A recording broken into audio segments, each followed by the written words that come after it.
What's on your evil mind? Hold your insulting tongue and mark my words well. How about this rumor that you are really Iron Man, Mr. Stark?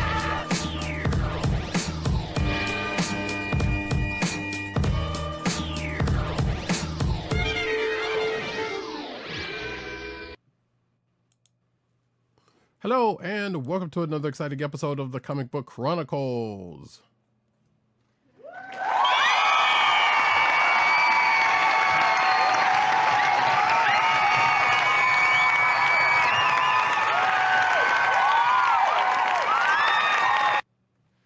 I am your host, Radicat. You can find me at Radicat on Twitter and Blue Sky. You can find me at News Nerds Need on Twitter and Blue Sky. You can find me at CBCaps on Instagram. South Carolina with Columbia down the way. Fuck ice. But also you can find you could also find those sound effects that you've just heard come from none other than the co-host with the most, 1agent_7 on Twitter, Instagram, Blue Sky, and Threads. What's up, everybody? Co-hosting from the Borough of Kings, fuck ice, and straight up Brooklyn in the house, representing. I'm just a kid from Brooklyn. It's doubly funny for me because I know somebody who works for ICE, and I'm sitting here like, okay, yeah, you're a fucking clown anyway. And I hate wait, hold on, wait a second. I got a reaction to this. Hey, boo! Boo! It was awful. I was terrible. Get him away! Hey, boo! Pretty much, and it's a family member. That's what makes it even better. But anyway. That's terrible, man. Your mother brought you up wrong. That's what it is. I know that last part, unfortunately, I cannot say. But,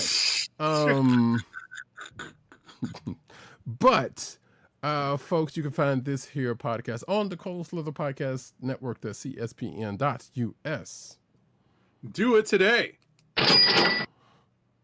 You can also find us on your podcast perusal place of choice, whether it be Apple iTunes, like Apple Podcasts, Spotify, or the Cold Slither Podcast Network SoundCloud page.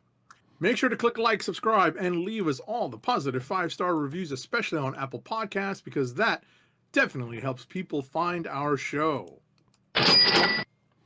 Indeed. Actually,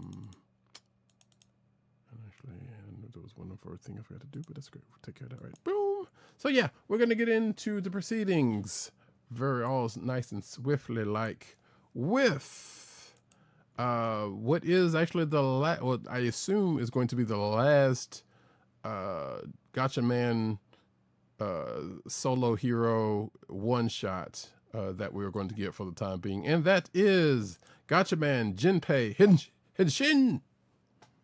I'm trying to do it like Kamen Rider. Gatchaman Jinpei Henshin #1. It's a one-shot published by Mad Cave. It's written by Tommy Lee Edwards with art by Daniel Hansen and letters by veteran letterer John Workman. So this issue was pretty well put together. I really liked the story. I like the focus. Obviously, it's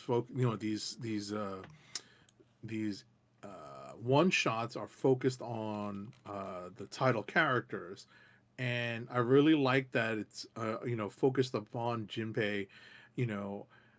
It's still mildly jarring for me to see Jinpei, aka Kiop, speaking, but at the end of the day, this is a very good story. It really focuses on what makes Jinpei a quality member of the Gatchaman Science Ninja team, whichever one it is. And, my brain is a little fried at the end of a long day.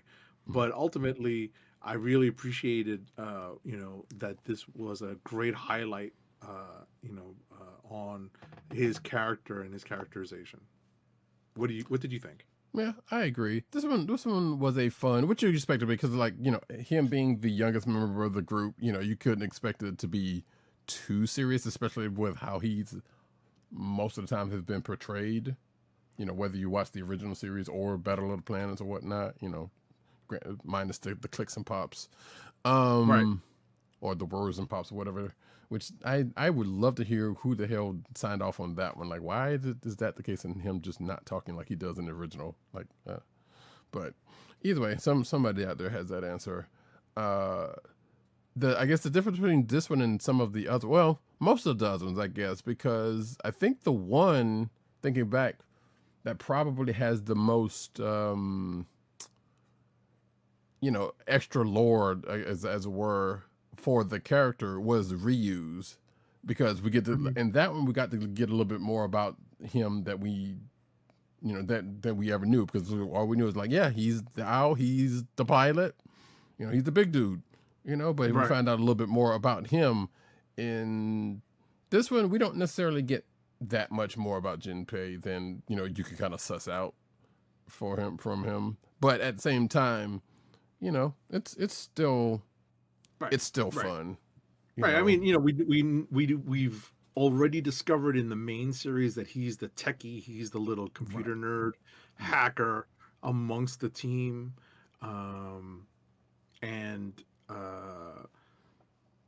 He doesn't, alternate his speech with clicks and beeps. Thank you goodness. know, and I guess we, like I said, we've already gotten a lot. So, but I think the important part is that he, kind of proves his, not that he has to prove his worth, but definitely shows, what he brings to the table. Right. And, I guess we find out that he may or may not have an admirer, I don't know, or at the very least a friend, Right. amongst the ground crew, or as I called it in my notes, the God Phoenix's pit crew. But yeah, so yeah, this particular story was pretty much, hey, team's on a mission, as tends to happen. Jinpei's narrating. We get into the point where he, like Agent 7 says, we found out where he what he adds to the team, but also in this particular case how he got the team into the trouble Right. in the first place. But we brushed past that. So but yeah, and I guess that's the good thing about all of these one shots. Like, yeah, we already knew Ken, June, Joe. Those are, I don't want to say the most capable ones, but those are the ones we see the capabilities of more often than not, or we had seen more often than not. And then we see the other two, just doing their parts, either the pilot or sidekick type shenanigans, or again, going back to the Kliqs and Pops stuff we don't hear, but someone else translating to, oh yeah, you're right. Like, okay, would have been better off if we heard that and not a damn Kliqs and Pop. But that's a whole nother situation. So yeah, but yeah, another fun read. I assume they're going to take all of those one shots and bundle them up into a paperback or hardcover at some point, and therefore folks can kind of discover that. In fact, matter of fact, I wouldn't be surprised if it was in the back of the books. There was some stuff listed back there, but I'm not sure if that was one of them. So, if you're looking for more Gatchaman, and you look for some more Gatchaman, like I just said in your mouth, I was going somewhere with that and I just sort of blanked. Then hey, here you go. It's a fun little read. Like hey, little dude's not just a techie, but he's also I guess that was the other thing we find out in these books. It was like, hey, yes, everybody has their role, but they can also kind of take charge in a little bit if they need to be, In this particular case, he was kind of forced to be, right. He takes the lead. Right. He's like you said, forced to be the lead in the story. Right. And to take the lead on, a certain set of, in a certain circumstance, on a certain set of facts. So. Right. So where in some of those other ones, like that, even like I go back to the Ryu one, which like he was just on a solo mission, so that was the whole thing, away from everybody else, and and Ken and Joe's and June's while the group does show up for a second, then I guess, yeah, the other one was June, where she was kind of put into, like, yeah, she was on the mission herself and, kind of off on her own, not necessarily in a similar way to this, but in a way. So, like I said, good stuff if you get a chance to read all of them. They don't, like I said, there's no connective tissue in any of them, but like I said, as solo adventures with the crews, with the I was about to say, we have some comments on Jinpei in the chat. We do? From The what YouTube chat. Oh, what up, Von Gloom? Yes, thanks, Von Gloom, for chiming in with some Gatchaman related comments. So actually, yeah, it's more. Let me clear my throat. Yeah. Wrong soundbite. Seems like so. Von Gloom says seems like both Lion, Voltron, and Gatchaman had a heavy set dude. Yeah. So all of those teams, just like as Von Gloom mentions, Ronin Warriors also had big dude. Kind of had a big dude because it's a I guess for lack of a better term, it's a trope with It's that definitely a type of anime with groups. So yeah. Right. It's definitely a trope. Mm-hmm.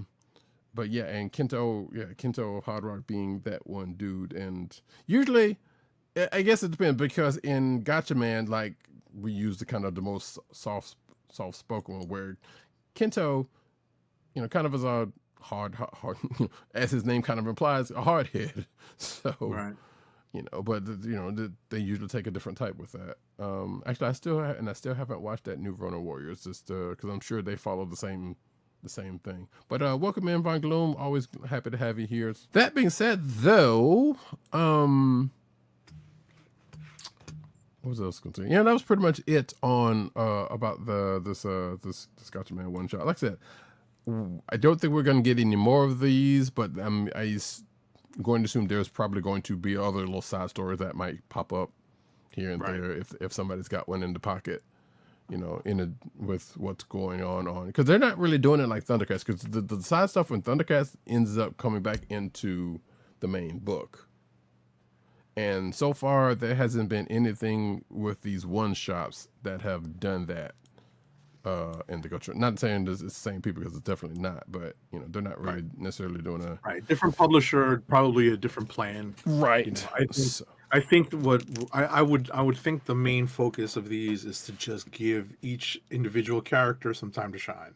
Yeah. Whereas the other one is, kind of also probably has a dual purpose of making these their separate one shots kind of like must buy, so that you can make sense of the greater story. Oh, there are different things that that stuff's going to feed back into the main story, as we have found out. Hell, even the Thundercats Lost book ended up being that, right? During the crossover. So yeah, that was totally the case here. Like you said, different plans. So, yep. But that being the case, we are. Oh wait, Von Gloom says the new Ronin Warriors is goofy. I think you mentioned that before. And Unhinged. Yeah, I think you very much mentioned that before. So, like I said, I'm gonna still check it out at some point because just to see what the hubbub is, and I'm whatever tie back to the original series if there is one. Because I heard there was one in the theme song, but I don't know if there's like a through line the whole way through. I should say though. You know what? I'm just gonna do a little refresh here just to see. But while I'm doing that, alrighty, President Bartlett. What's next? We are going to go to the next book that we have in common, which is Fantastic Four #7.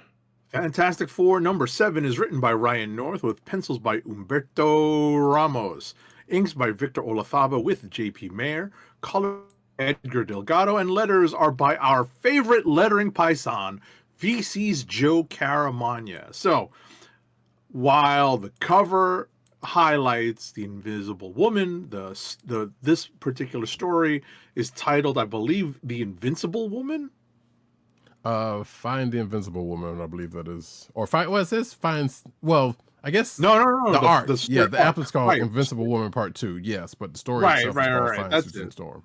Yeah. Right. But that's what I was thinking of. Right. The arc itself is called The Invincible Woman. Right. And Give me 1 second. Did we drop No. Why? What happened? from YouTube? Oh no. No, we didn't. We're still going. You might have seen something. You might have seen the results of something I just did, but we didn't drop. Oh, okay. Yeah. All right, there we are. All right, so what I got a little discombobulated in terms of my train of thought, but what I was going to say is, while the story is titled "Find Susan Storm," this arc is called "The Invincible Woman." This particular issue's story, or this chapter in the arc, is focused on Benjamin Jacob Grimm, Ma Grimm's ever-loving blue-eyed son, the Thing. And I really liked this issue. It really touched, like a soft spot in me. Like, I was very much moved by this issue. This is definitely a clear candidate for Kliq of the Week for me, without even, taking into consideration like the vast number of books that I read this week. When I read this, I definitely thought, it's going to take a lot to top this as a Kliq of the Week for me. And, while serving as a chapter in this Find Susan Storm story, we definitely focus on Ben Grimm and how he looks at superheroing and treating people, be they super villains or not. And I think that it was very much a great story, that's centered upon just his character and what kind of example he sets for just being a person, a good person. I'll hand it off to Roddy Cat for more. Hopefully the YouTube is getting itself sorted out from what I did, but to answer Von Gloom's question, yes, Johnny still has the porn stash. Oh, I see it. Yeah. Yeah. So it did end for him as well suddenly. Okay. Yeah, I think probably because what I did on I did something on Restream, which like I said, don't necessarily have to go into. Gotcha. But the point is, like, it wasn't right. So we both had to just kind of refresh it very quickly. Yeah, it should be fine. Should be fine now. Although going directly at YouTube chat is not is weird, but hey, but it's still, you know what? It's working. Something's working. And also to answer Von Gloom's question, I believe Ben was in fact instrumental in reforming Sandman back in the day. He was one of them, I think, because I think Spidey probably gets some credit at some point at that, but yeah, I think Ben kind of had a moment with him, and then on one of the couple of times, because it's weird how they've done Sandman, especially in recent history, because it's like, oh yeah, he was still on the side of good, and at a certain point in the Spidey book, and then kind of just reverted for a second when you see him someplace else or in a different Spider book or something. Right. So it was like, okay, what are they doing with this character? And right, in Black Cat specifically, like now he's gone, working with Tombstone. Right. Or was working with So right. I know it's just weird. Like what you gonna do? Keep him one way, or have him keep playing the line, or what? And speaking of Black Cat, we get an appearance in this issue because what ends up happening is that, hey, as we found out last issue, Galactus is looking for Sue Storm, and the team finds this out because this was all from last issue. So slight spoiler from last issue, but not this one. But the team's like, okay, well, clearly we gotta answer this, but we can't just leave we can't leave the Earth unguarded, which I'm like, that's a that's a lot of hubris given the number of heroes, Right. based on Earth, much less in New York. But we get why they're saying that, because like, well, this is their book, and you got to kind of account for X, Y, and Z as to why no one else is going to do, why no one else is going to be around, to fill the space that's being left while they go do what they need to do. But yeah, so that kind of gets sorted out with contingencies upon contingency. But of course, somebody, tries to take advantage of that, and with their own contingencies upon contingencies, and the contingencies that the group set up, the FF set up, is kind of amusing. I kind of expected it to go away, but I guess that was the point. Right. Because the point was, oh yeah, we got to do this thing, and so we're gonna, have some folks on call or whatever the case may be. But, they threw a couple of little curveballs at us. One being thanks to one being Grimm at that. Sure, and also playing into current continuity, because you would have presumed that one webhead would have been on the list, but that webhead's not around because he also happens to be in space. Right. So, and another contingency who is definitely noted for being with the Fantastic Four, as we will talk about in a little bit. Oh, that's right. Is also out in space. Exactly. Who is referenced in this book.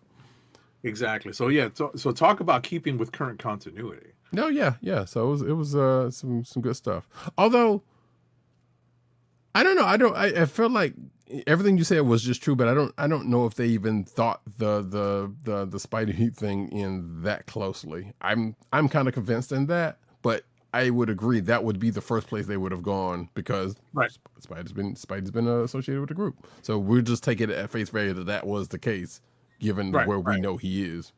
Well, that was the whole point of how Black Cat finds herself in closer proximity to the FF. Right. It's because he's in space. But also Johnny, but yes.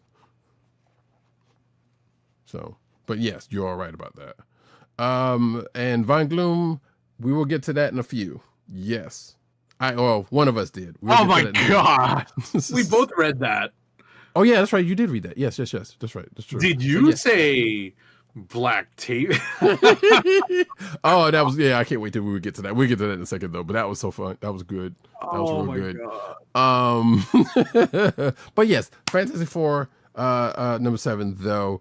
Like I said, contingencies upon contingencies. The team kind of, you could almost see the not necessarily a training montage, but the the building montage going on.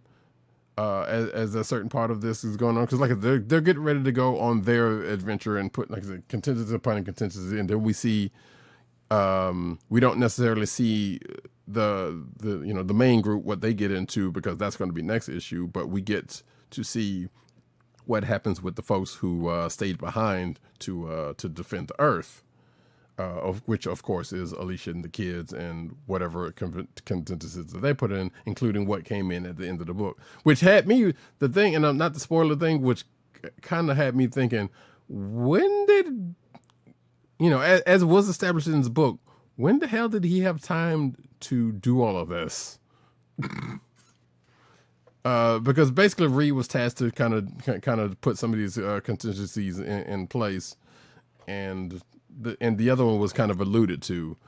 So I was like, well, okay, so at the first we don't get to see that or what Ben got into, but we got to see what a couple of the others got into, and not the other contingencies, which again doesn't come into play until at the end of the book, which is also kind of funny, because it's like, well, could you just have gone to like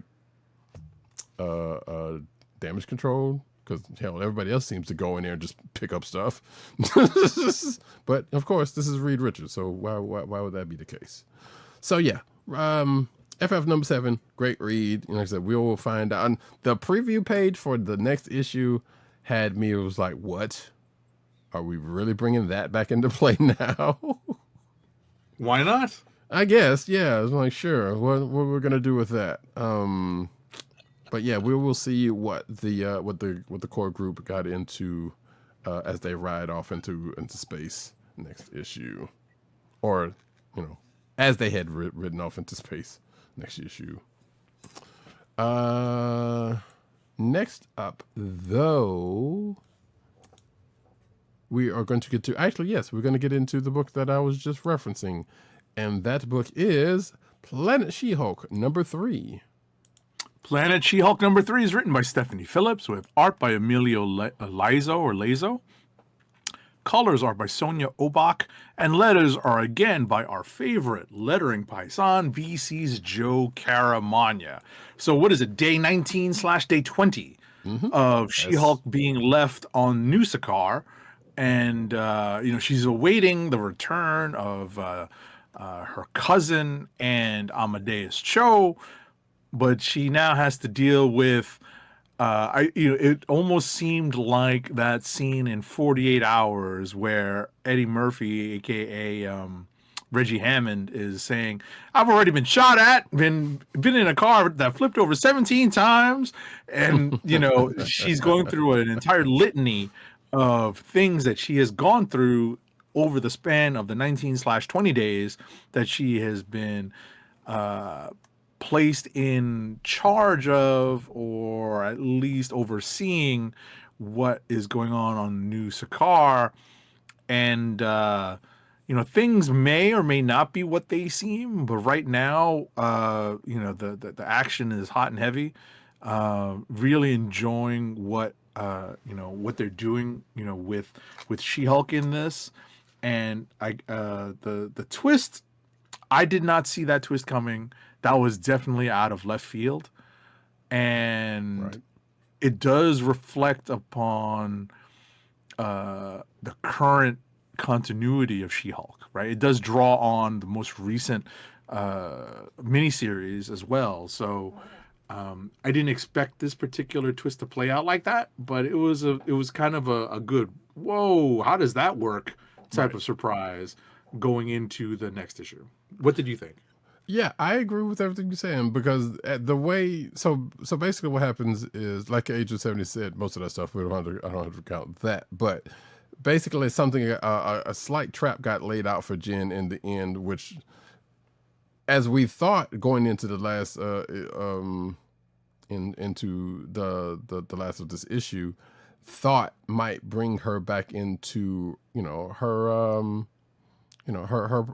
prime job, that being a litigator, which may still be the case, but doesn't seem like it, because the person who shows up doesn't necessarily have a record of legal counsel, or at least being on the the arguing side of legal counsel.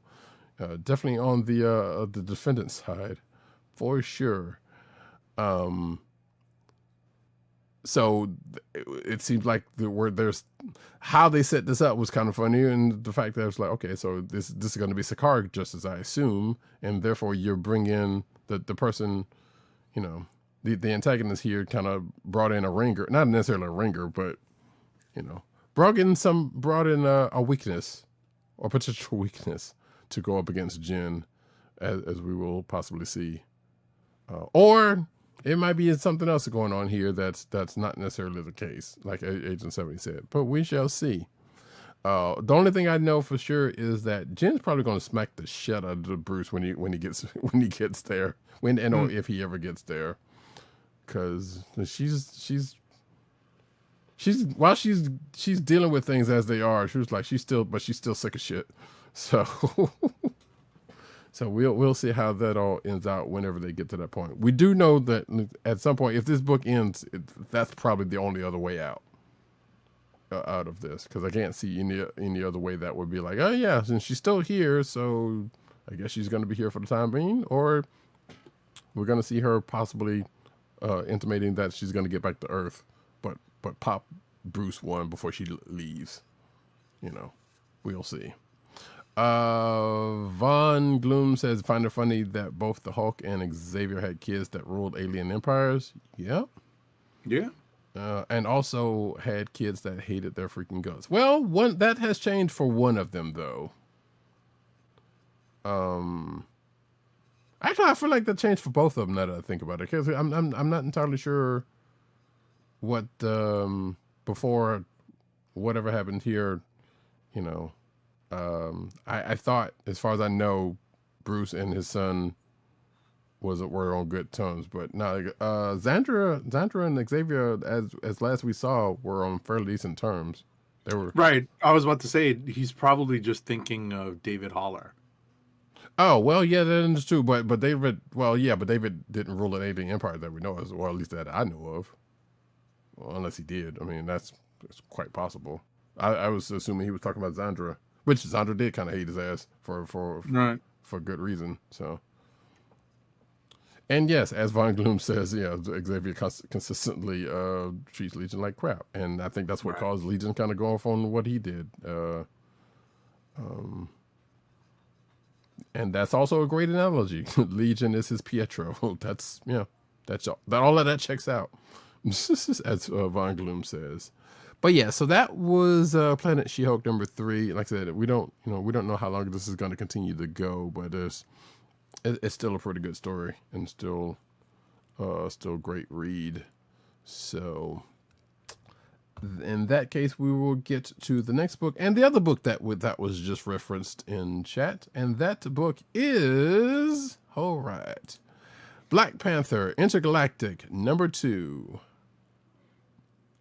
Black Panther Intergalactic number 2 is written by Victor Laval with art by Stefano Nessi. Colors are by Brian Valenza, and letters are by VC's Ariana Mar. So there's it looks like there is some identity shenanigans going on, where there might be a stand-in Black Panther in one space, whereas we're following T'Challa as he is on an intergalactic adventure, and he is on the path of trying to figure out what a rogue scientist has done, and ultimately this rogue scientist has created has basically used an empty planet for his, to create his own kingdom and his own army. And that is what T'Challa is fighting through. And that reference before about, did you say Blacktavius, is part of that? And I'll let Rodicat elaborate. Yeah. So actually, I read this book back to back to the first one because I couldn't remember. Well, at the time I didn't read the first one, but I caught up with this one and made sure it did. So yeah, T'Challa finds himself on some weird planet that he couldn't get his bearings on. We still don't necessarily. We know kind of sort of. Well, we now know how we got there because of what's going on with the Shuri side of this. Because Shuri and this kid, who. So all of this stems from Imperial, basically. So there was.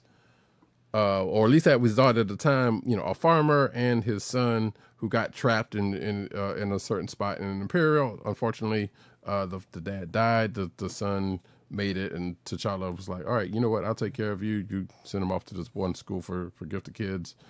And we kind of pick back up on that as, we found out that T'Challa tried to bury this seemingly farmer, but we found out that this farmer was actually a really great engineer that worked in Dajaka in the Imperial side of things, and was just left to his own devices as long as the king got what he wanted.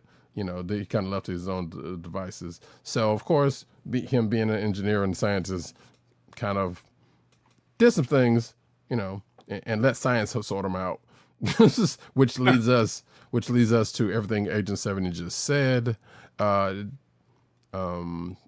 with some tech that's basically went off to kind of do some things. Technically in the Jaka, and I know I keep butchering that name, but it's going to happen, so don't worry about that.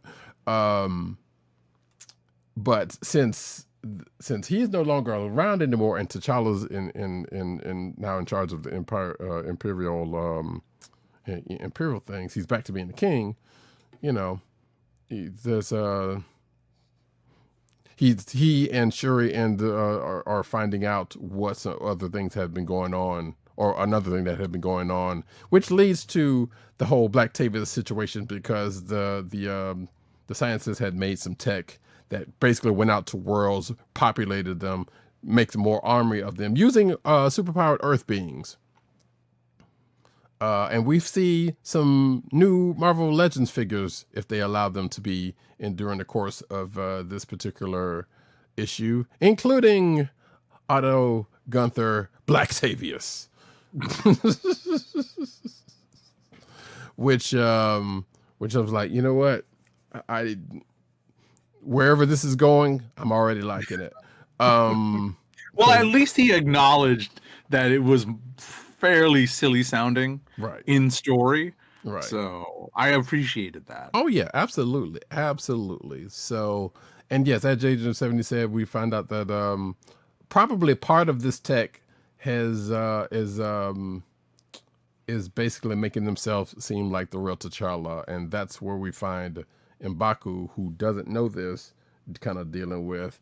And to echo what Von Gloom says, yes, I'm also glad that Space M'Baku survived as well. You know, because that was a kind of a thing. Like, yeah, we saw what happened to him in Imperial, but we never did see up until last issue whether he was all right or not, or whether that was just it for him. You know, whether he was just donezo. So yes, it was still good to him being around. So the thing about Victor LaValle is that I know him for more like Haratin stuff, so I was kind of half expecting it to go that way with that. I've also read very little stuff that he's written, so, but the stuff I've seen him associated with has kind of been that way, so I was kind of wondering if this was kind of go that way as well, and it doesn't seem so far that is the case. But I don't want to say it's fun read, but that the stuff that comes up in this issue was kind of fun to see. I was like, okay, this is some funny stuff. Also, the dangers of data centers. We find that out during the course of this issue, which there are people very heavily fighting against, even though I'm pretty sure they probably already have some data center in their neighborhood that they don't even know about. And I can say that for a fact in one particular place because I worked at one. That was dead in the middle of a residential neighborhood. But anyway, apparently there's a reference into this to the Black Panther Blood Hunt book, which I never read. Which I'm like, now I kind of want to see what the hell that was about because of something that was referenced in this book. But I guess they're basically just like, you know what, just put all this stuff together, throw it in here, and you know, kind of tie up those loose ends and keep on going. I was gonna say it definitely rubbed me like the other things that we were talking about earlier, like placing it squarely in continuity, right, placing this squarely in a sequence of events, you know, stemming from Blood Hunt, stemming from this and that. It's even something that I picked up on in this week's Captain America issue. So, you know, obviously that, you know, when I talk about that, I'll get to, you know, why I feel like that one was a little, you know, what some of the different purposes that might have served were. But at the end of the day, you know, that might be something coming straight from editorial. You know, just kind of placing these stories, you know, like deep in continuity, or at least, you know, placing them in a sequence to just kind of remind people like, hey, in editorial notes, you want to read what we're talking about? Go check this out. Right. Also, Von Gloom points out that Cheryl Eaton wrote that Blood Hunt book. Now I gotta check it out because I love her. So yeah, I definitely have to check that out. As Von Gloom said that Black Panther Blood Hunt book was amazing, according to him. So I'm like, yeah, I'm gonna have to check it out. I did not know she had written that. I knew she had been writing some stuff recently, but I didn't know she wrote that. But that being the case, we also find that the Shuri still has her powers, which I wasn't really doubting that was still the case or not, but it doesn't really come up that often. So, and the fact that apparently she can use them with other people, because Right. I was surprised by. Right. Yeah, exactly. I was too. It was like, wait, I knew she could do that, but I didn't think she could just do that with other people. Right. So that was something, or that could be something that was just kind of, well, we're just gonna, brush that out here. We don't know. But that being the case, Vangalu says the current Avengers are so. Wait, Farid Karami wrote that book. Okay, cool. So, but yeah, so look out for those. Look out for the potential new Marvel Legends figures, which realistically at this point will be just repaints. Yeah.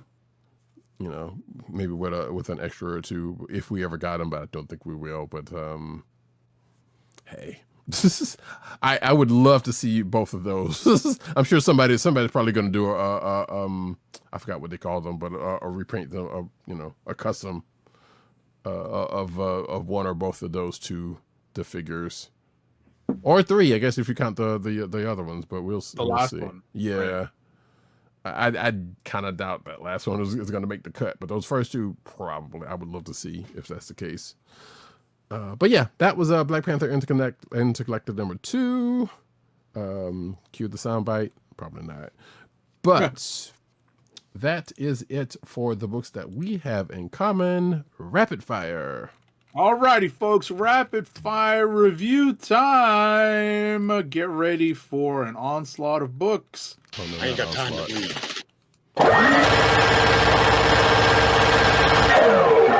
Alrighty, first up is Amazing Spider-Man number 20. It's written by Joe Kelly with pencils by John Romita Jr., Paco Diaz, and Todd Nauck.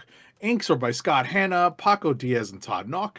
Colors are by Marcio Meniz, Eric Arciniega, and Marte Gracia, and letters are by our favorite lettering python, VC's Joe Caramagna.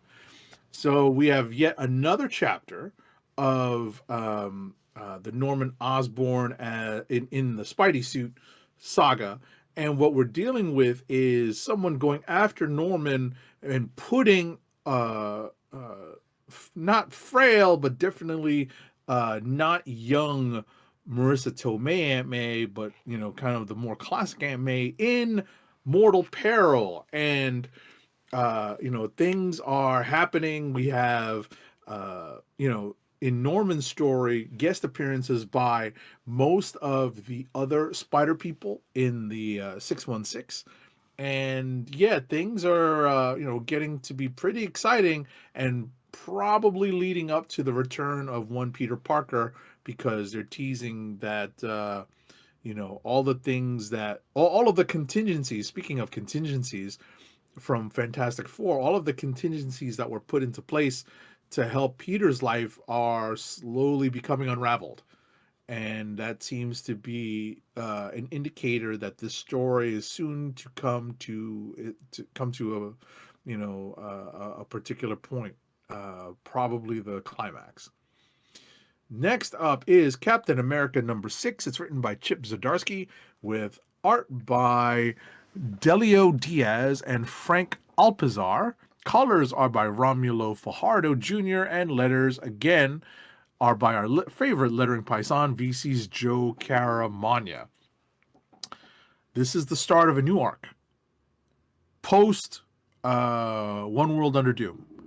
And this is Captain America's kind of soft relaunch, hard relaunch, just a plain old relaunch of S.H.I.E.L.D.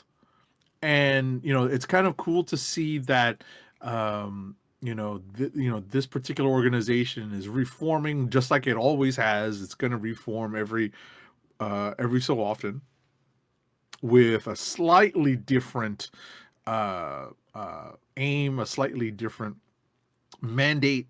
And, this is all coming out of the fallout from the end of One World Under Doom.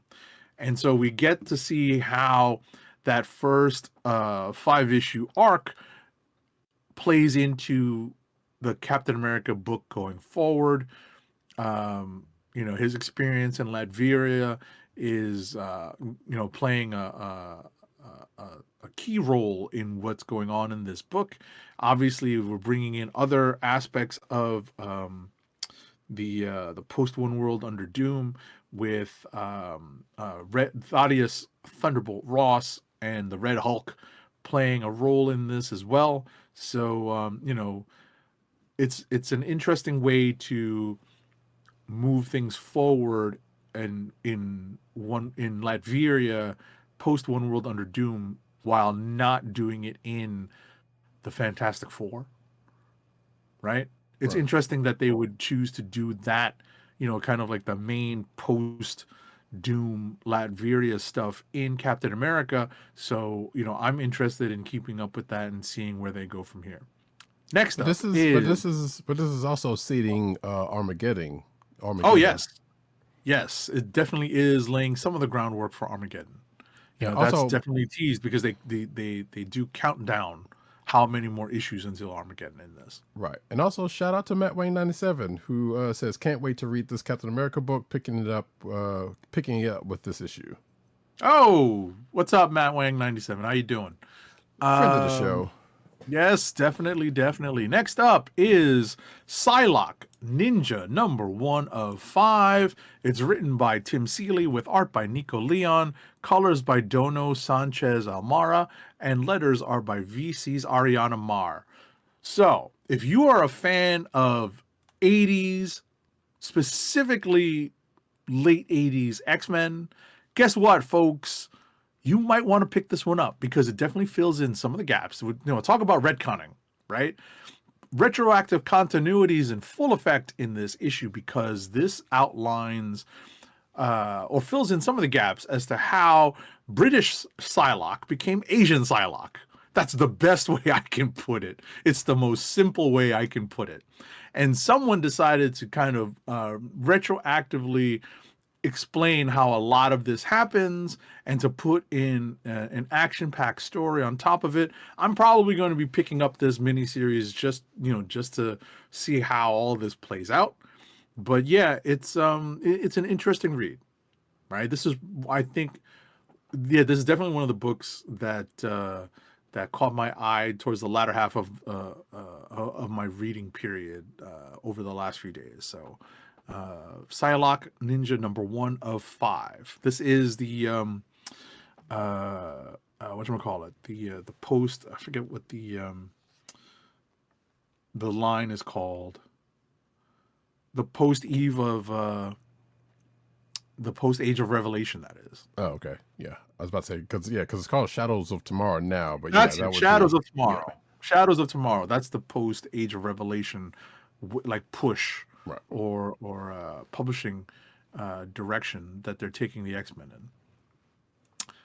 Speaking of Shadows of Tomorrow, we also have another #1 of 5 issue this week. This is Rogue #1 of 5. It's written by Erica Schultz with art by Luigi Zagaria, colors by Espen Grundet-Jørn, and letters are by VC's Ariana Mar. So, whereas the Psylocke Ninja #1 issue focused on kind of a lost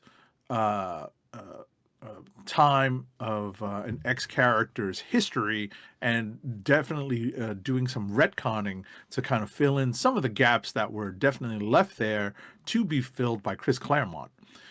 In this issue, Rogue #1 of 5, what we have is definitely much more of a trip down memory lane as Rogue and one of the young Louisiana X-Men, it's so weird to find myself saying that, get into an adventure that leads Rogue down a path of memories that she does not want to do, she doesn't want to experience because they lead her to her time as a member of the Brotherhood of Evil Mutants. And at the end of this issue, we get to see Rogue meet back up with my least favorite mutant and her partner Mystique. And if you know this show, if you follow this show, you know that my least favorite mutant is old ass, now young Destiny.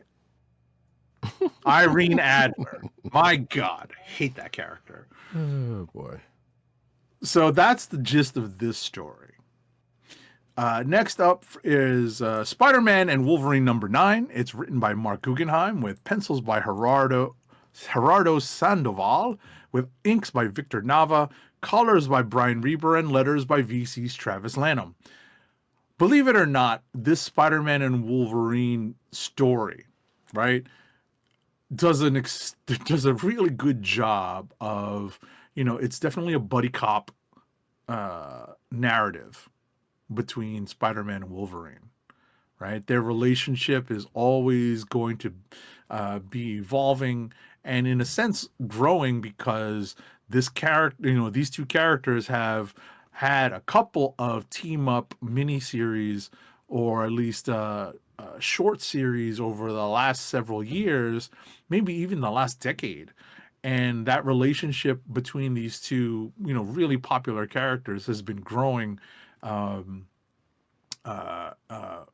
ever more so, far more so than it used to be in maybe, short team up, maybe even Marvel team up issues, right? And I would actually recommend this particular series, because I don't know if it's going to end with number 10. I don't think there have been any announcements, but it could, because that seems to be a cutoff point for a lot of books nowadays, where you get 2 trade paperbacks, 2 5-issue arcs.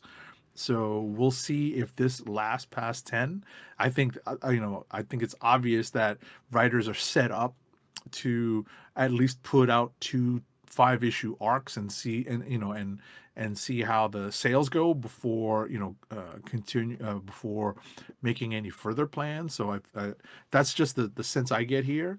But if you're looking for kind of fun sci-fi action, but still with the buddy cop with the buddy cop sensibility of Spider-Man and Wolverine, check this out. You'll have a little bit of fun with the sci-fi narrative here.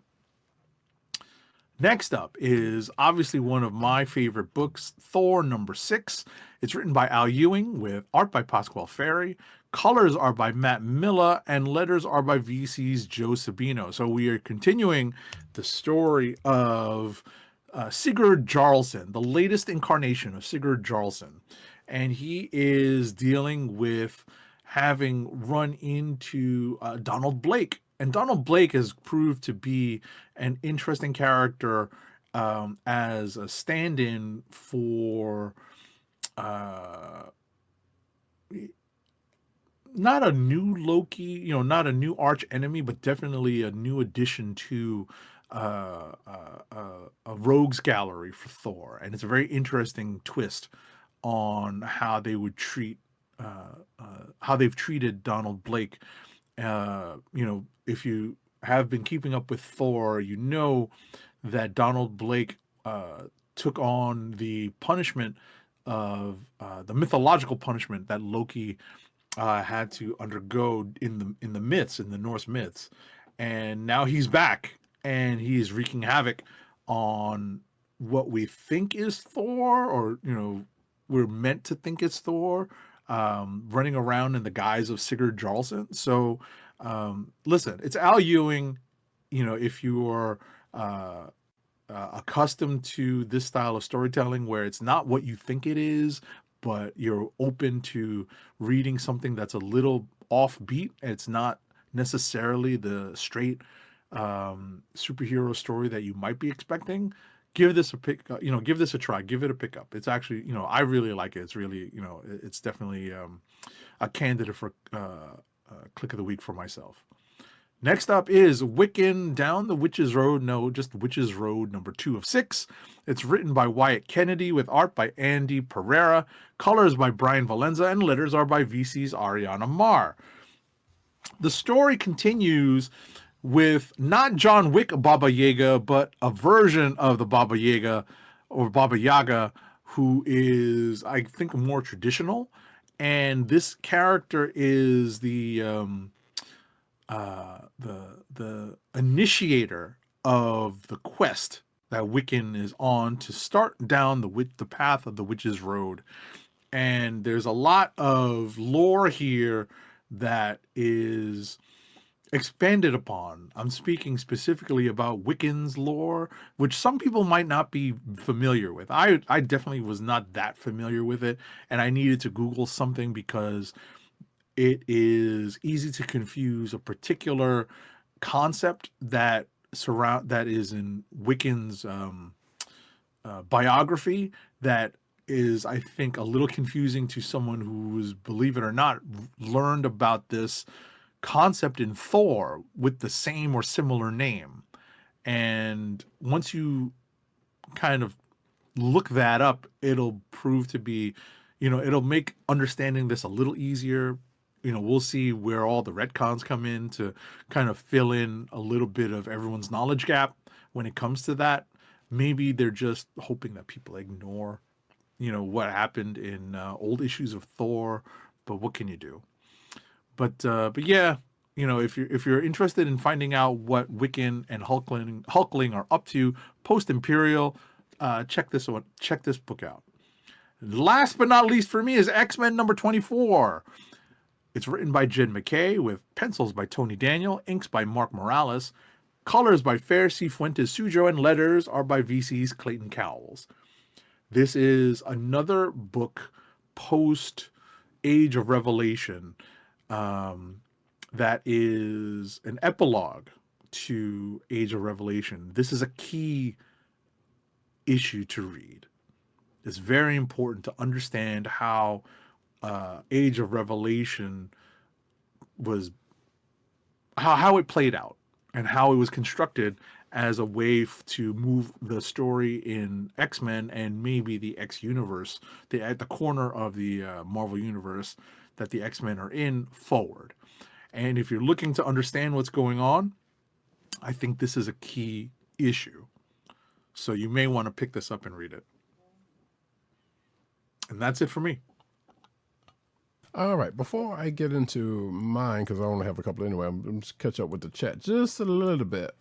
Scroll back. So we did get a question in the chat, and I will get to that after I finish after I do my couple of books and we do the Kliqs of the week. But hopefully that person is still around.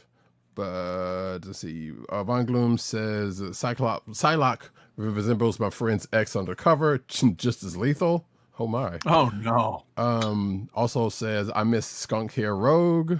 And Rogue had Alexandra Cabot, which is that's a reference that only a certain finish will recognize. But Rogue has an Alexandra Cabot vibe from Josie and the Pussycats in her hair, which true that. Also asked the Itsy Bitsy character has a sibling of sorts now, going back to that I guess Spidey and Wolverine book. And then he kind of, I guess, it goes through that whole lineage. And that, which I won't bring up, but also asks if Spidey and Doc in next, to which I said, like, nah, he's got to do a Marvel team up with Laura first, and wrap back around to Doc, and who knows. Let's see. Matt says, I definitely speak to Agent 70 and Radicat in 2 5-issue arcs. And also asks, is that Joseph? It is Joseph. Yeah. Which, because the last us we saw Joseph was in Wanda's book, actually. In Scarlet Witch book. And it is clone Joseph. Right. And that's what the last time, at least I saw him, unless he showed up there somewhere else. But yes. So good that he was, I guess, is still around, because there were a couple of things that happened in the book that I couldn't remember whether he was involved with or not. Von Gloom says, surprised that the Deadpool and Wolverine movie didn't cosmetically change Cassandra Nova into a younger, bald, evil woman. Yeah, time will tell. They can still do stuff in the when it gets into the when it gets in properly. So who's to say? But that being said, I'm caught up with chat, and like I said, I will get to that other question after I finish the my two clicks of. I mean, excuse me, when we finish the clicks of the week. But my books starts off with.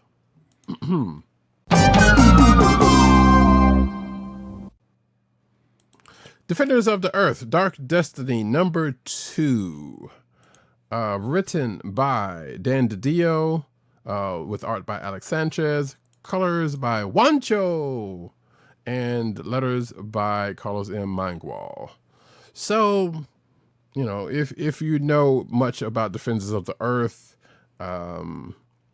which is basically the teaming of Flash Gordon, Mandrake the Magician, the Phantom, and Lothor. Which I assume that was well, no, I don't think Luthor wasn't. Regardless, and if you remember the old 80s cartoon, then it's them all together with their kids, and the kids are still here. But in this particular case, this is the second, I guess, story or story, because the last Defenders of the Earth story, which was also written by Dan DiDio, pretty much leads into this. And in this case, Flash and the other guys end up going back to Mongo after the events of the first story, for reasons. And of course, Flash Gordon is very much a wanted man there for reasons, as we found out in the course of the first issue in this book. So the team has pretty much gotten into scrapes upon scrapes as they try to defend themselves against folks trying to get to Flash. But apparently Flash and the Linemen might have had something set up going into this issue, as we find out. And on the other side of the story, the kids are looking for Dale Arden, who was presumed dead prior to this, or I think in the cartoon she might have been the AI. I can't remember, or if that was stuff for this story. But basically, they found out that Dale may or may not be alive, and the kids who are on Earth trying to find him. But it seems like, you know, somebody might have found her before they did. And of course, Flash finds himself, you know, in yet another stacked up arena, fighting for his life, as tends to happen with a Flash Gordon book.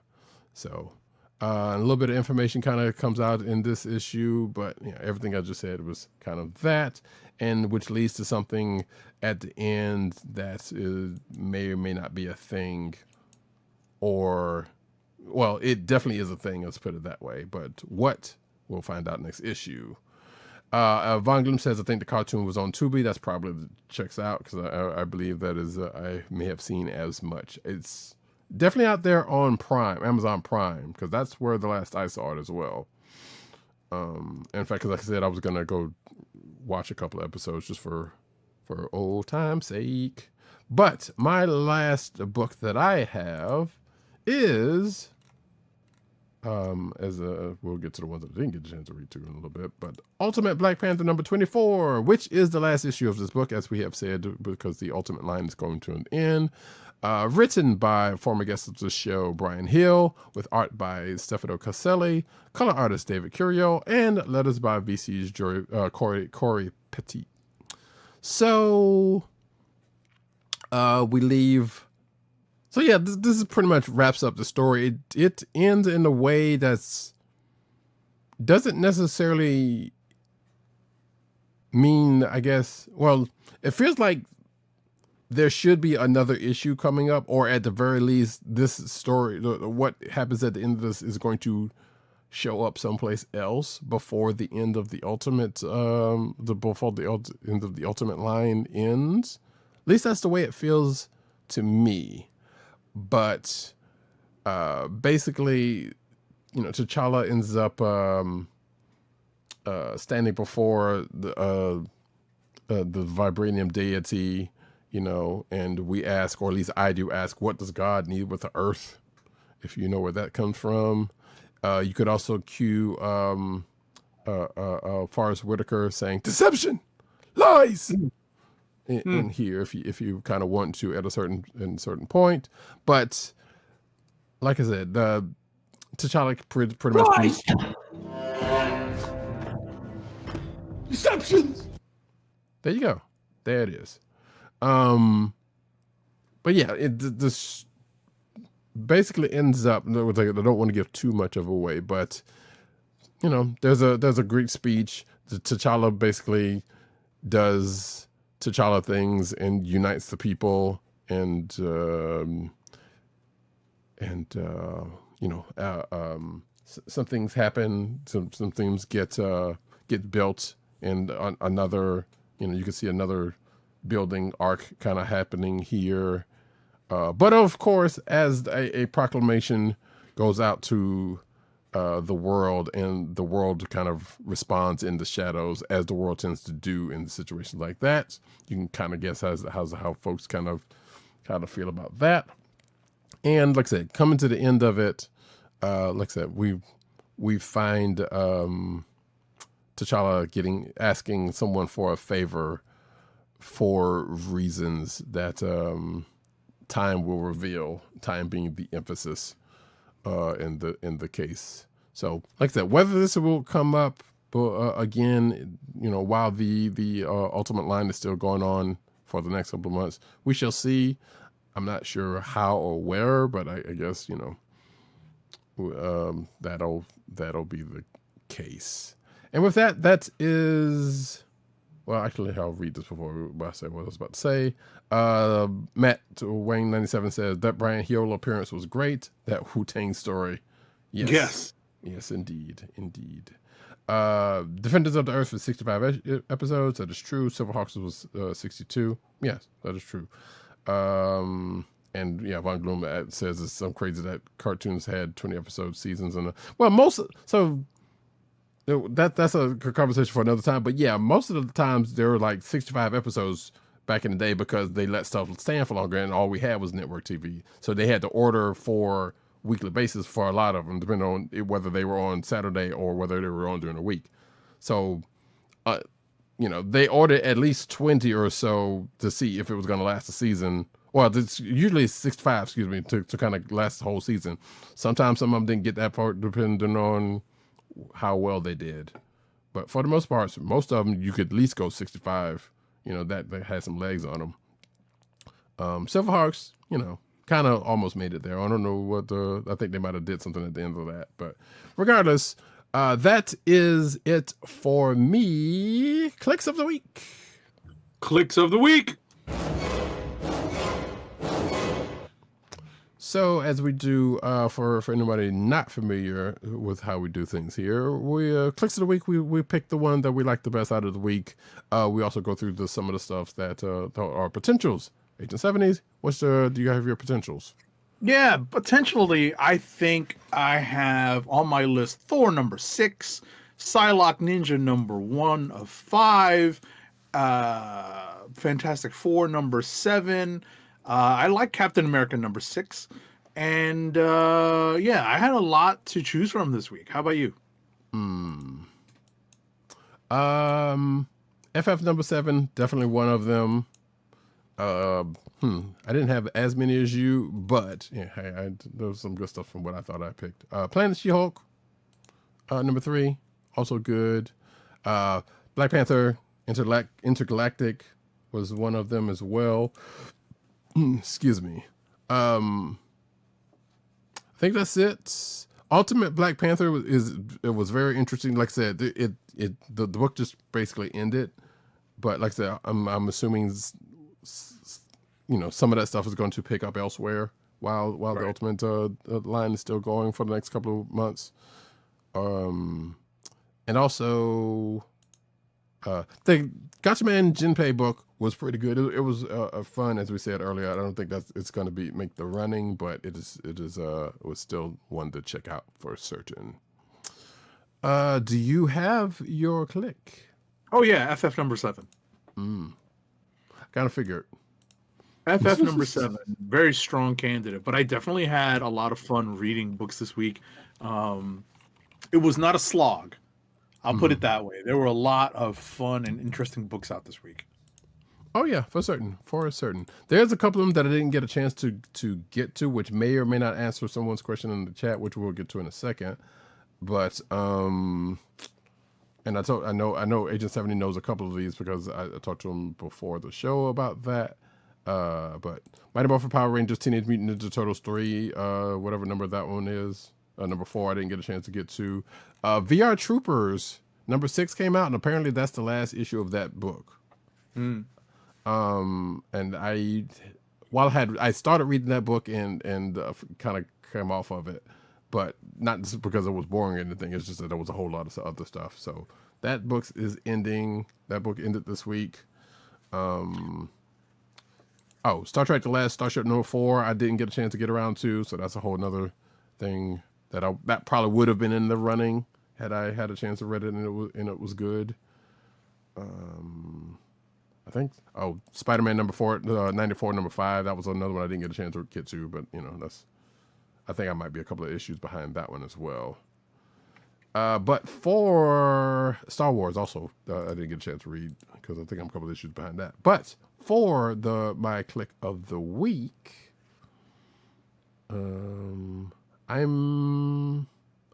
Teenage Mutant Ninja Turtles Battle Nexus number 3. I didn't get a chance to read that either, but we'll talk about that at some other point.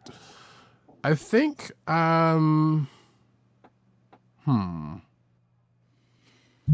you know what? Screw it. Yes, I am going to go with Black Panther Intergalactic number 2. Like I said, Planet She-Hulk and FF definitely were great picks. But FF is usually pretty strong, as we have said, any number of times during the course of. Matter of fact, I was talking to somebody was going over. Shout out to Bro of Steel, who was talking about One World Under Doom, and I was in his chat talking to him about that, and I was basically telling him like, yeah, the Ryan North's FF run has been pretty solid. He had not been reading it, but I was like, yeah, because he was talking about, in talking with One World Under Doom, there was some side stuff that came up in it that he wasn't aware of because he was just reading the main story. So I was just kind of not necessarily filling in some stuff there, but just kind of saying. And we were also, talking about the fact that Squirrel Girl was not necessarily in there, but of course when we talked about One World Under Doom, we knew why that was the case, as to why she was there. But folks, that being said, those are our Kliqs of the week. Before we go into the ad read and the news section, I don't want to go too far away from somebody's question, of which we have definitely have been asked this prior. But let me see. Let me go back and find it.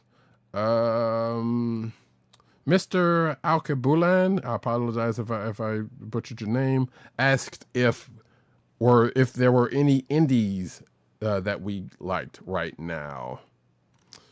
So I would just go ahead and lead off and say that I'm not going to speak too much for Agent 70, but I think he'll agree with what I'm about to say in that while we don't mostly concentrate on the big two, that seems to be the stuff that we have been reading the most of. We have read some indie stuff, and we do at times, like as you heard, like some licensed stuff. That doesn't necessarily count as indie. May or may not count as indie. It's kind of in my pocket these days, also. Right, that's definitely a focus that Brodycat has, which is a lot of the licensed books. Right. You were saying? I'm sorry to interrupt. No. But I'm actually sitting here trying to think of, because I know for you, Philadelphia was definitely of recent note, was one of them. Yes, and I'm always looking at Mouse Guard. I know that they published a hardcover collection of the most recent series this past week. Oh no, for this week, Dawn of the Black Axe under Boom Studio, Archaea at Boom Studios. Right. So I definitely am a fan of Mouse Guard. I will always support Mouse Guard at every Comic-Con that I see the creator David Peterson at. This is true. Yeah. Bitterroot, we both have liked. I know that's not current right now, but like I said, I can't think of any like current until it like comes up in the week that I can think of. But those are ones that we've definitely liked in recent history, or recent history. Like I said, we dabble in stuff here and there when it is appealing to us, and then that's not saying that it's normally not appealing to us. It's just that, you know, it comes about and we finish reading stuff that we already have on the plate. You know, we get to it, or if it's enough that it is compelling before the other stuff. Right. There's definitely a lot of stuff out there. Mm-hmm. You know, we got a preview copy of, I don't know if it's, you know, when it's out, but we got a preview copy of an IDW book that looked very interesting this week. Mm-hmm. I don't want to shout out the name just yet because I don't believe it's actually out for a little while. Right. Because I don't think I saw it on this week's book list. So Right. it was probably a legit preview, you know, like you know, something that might be out next week. I didn't look at next week's list yet, so Right. Yeah, so we hadn't had a chance to check that one out yet. So to that, but yeah, like I said, there is stuff out there. There's the couple that we've named so far. You know, is stuff that's in the you know, in the brain at the time, but you know, I don't know. Shout out if y'all got some indie books out there that y'all are interested in, that y'all are reading right now. Shout them out in the chat. absolutely. So, but with that, we are going to go into the news section. But first, an ad read. Our first ad read of the night is for Wink, your personalized wine club. Wink is a world of wine delivered right to your door. From rosé to Cabernet to Torronté, Wink has over 100 styles of wine to discover. Ever try an orange wine? Wink connects you to a world of exclusive wines tailored to your taste and delivered directly to your door. Wink delivers 4 bottles of wine to you every month with free shipping. You can pick your own bottles or let Wink choose and match to your taste. It doesn't cost a thing to become a member, and you can skip or cancel anytime. And now the listeners of the Comic Book Chronicles can enjoy an exclusive discount of $20 off your first order. To place your first order with $20 off and to help keep our show free for you, go to our network website at cspn.us/wink. That's cspn.us/WINC. Wink wines through CSPN. Do it today. And now we get into the news.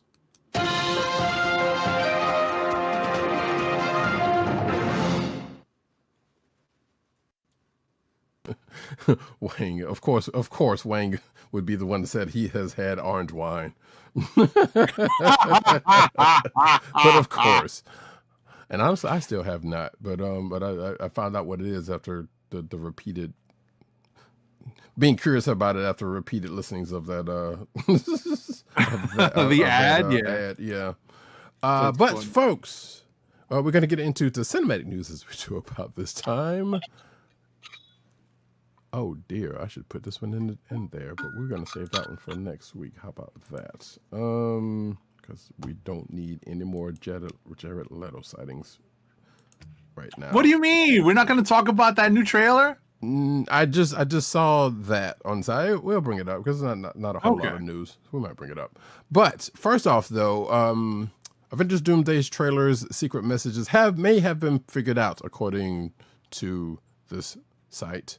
So are they hunting wabbits? No, I'm kidding.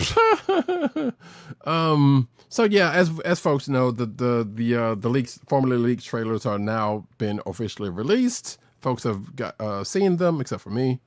You know, this article is going through the revelations of all 3 of them, and I'm sure some speculation is in this article, which I'm not going to go too far into. But apparently on Instagram, the Russo brothers recently shared a cryptic message saying that there actually haven't been any Avengers Doomsday teaser trailers released as of yet. Rather, the directors claim that the 4 videos are instead clues. Quote, what you've been watching for the last 4 weeks are not teasers or trailers. They are stories. They are clues. Pay attention, the post read. And I guess I'm assuming that this is the Instagram post yep, there we go. From the Russo brothers Instagram account, which says exactly what I just read off. So, dun dun dun, I guess. This article says it's hard to tell what the Russos mean by that. I feel like that's pretty clear, but okay. So the article pretty much goes into try to figuring it out, and then I'm not going to go any further than that. So, hey, guess what, Gumshoes? You got your assignment. And I guess this article may have broken down from stuff that it's found the person's found out. But like I said, we don't go into it. If you hadn't figured that out or found out for yourself, you can check out this article, or hey, figure it out for yourself what's going on with those things. Not that you have They're this just information. theories, but you never know. Exactly. Next up,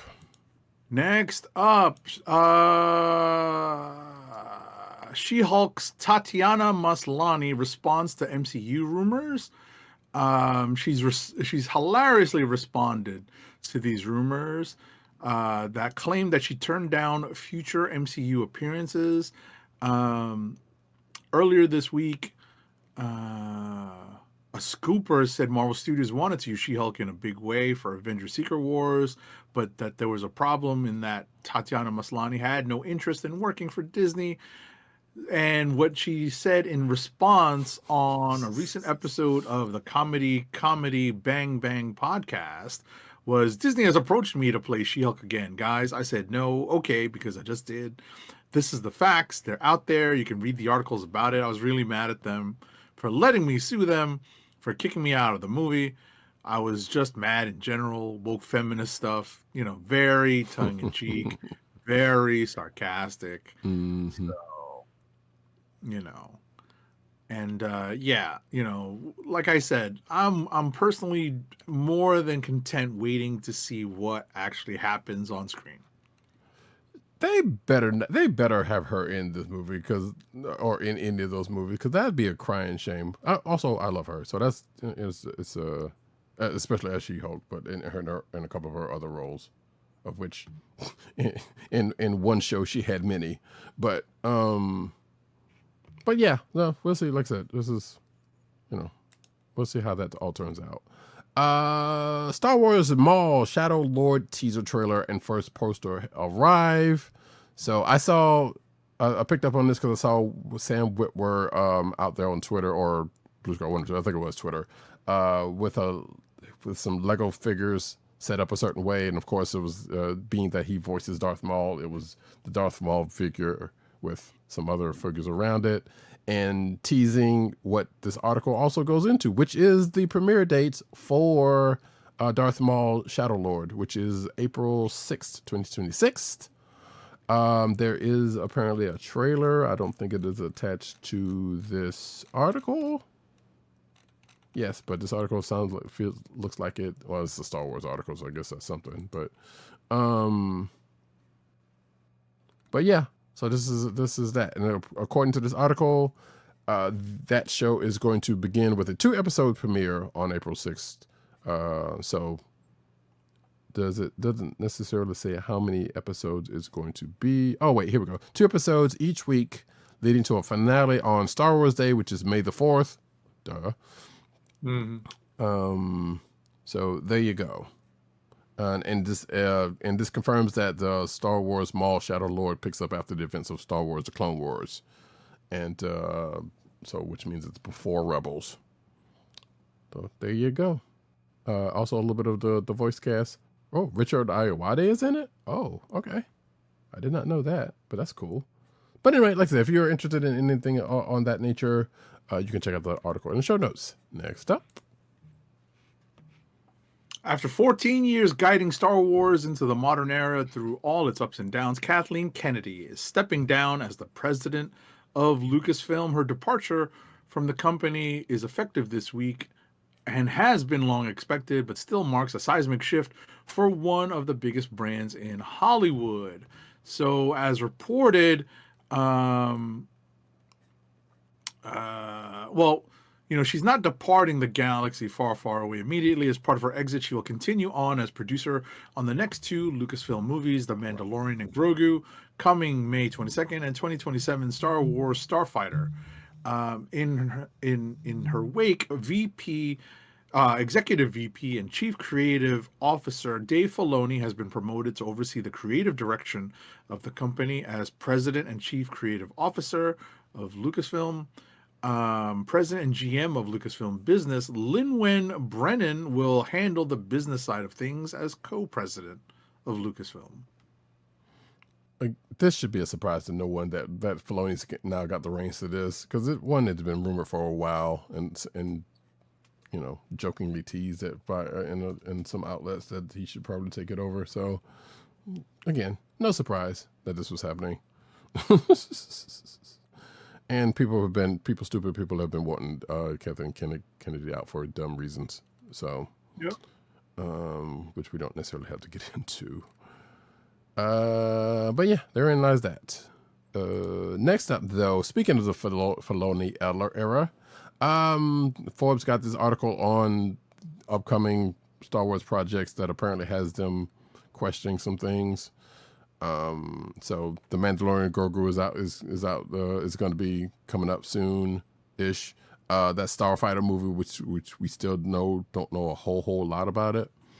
Apparently Kathleen Kennedy went over the current list of other projects which is probably also including that Star Wars Marvel thing that we talked about previously. There's that James Mangold Dawn of the Jedi movie seems I guess it's still on the books. Donald Glover turned in a script according to this article for Orlando movie, which I know that's been a thing that's been long gestating or trying to get gestated, I should say. So I guess that's something. Simon Kinberg, there's that whole rumored new trilogy coming out, and I guess that's still up in the air. And that Taika Waititi thing, that was also rumored that he's supposed to be doing a movie, which I could have sworn they had said, no, that's not going to happen. But apparently he's got a script that he turned in, so therein lies that. So yeah, stuff that's out there is either on the books and or getting worked up. So, and apparently Forbes has got a problem with some of the stuff that is out there, but that's on them. Next up. Alrighty. One moment. Ryan Johnson denies Star Wars negative reaction spooked him out of returning to the franchise. Sure they didn't. I'm sorry. While many Star Wars fans hope to see Ryan Johnson revisit a galaxy far, far away, fear is not a factor in taking on another chapter. Let's see.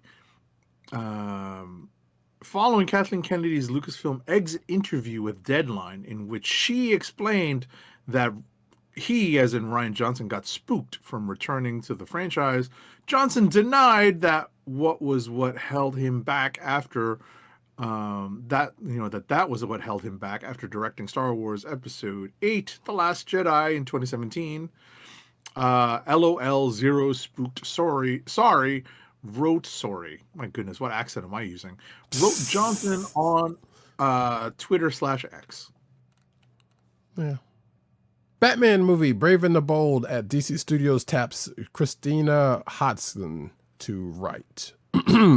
So apparently they're still doing a Brave and the Bold movie, and she's writing it. Andy Muschietti is on board to direct it. DC Studios has no comment, and it sounds like that this movie is not going to have anything to do with Matt Reeves's Batman movies. So, and according to this, DC Studios is not rushing this film. Again, like I said, which does not have any ties to the Reeves movie. So, which I know they've said that those Matt Reeves movies are pretty much in their own world at this point. So, sure. Oops, I didn't mean to do that. Next up, Netflix has switched to an all-cash offer for Warner Brothers Discovery Studio and streaming assets without increasing the $82.7 billion price tag in a bid to shut the door on Paramount's rival efforts to snag the Hollywood giant.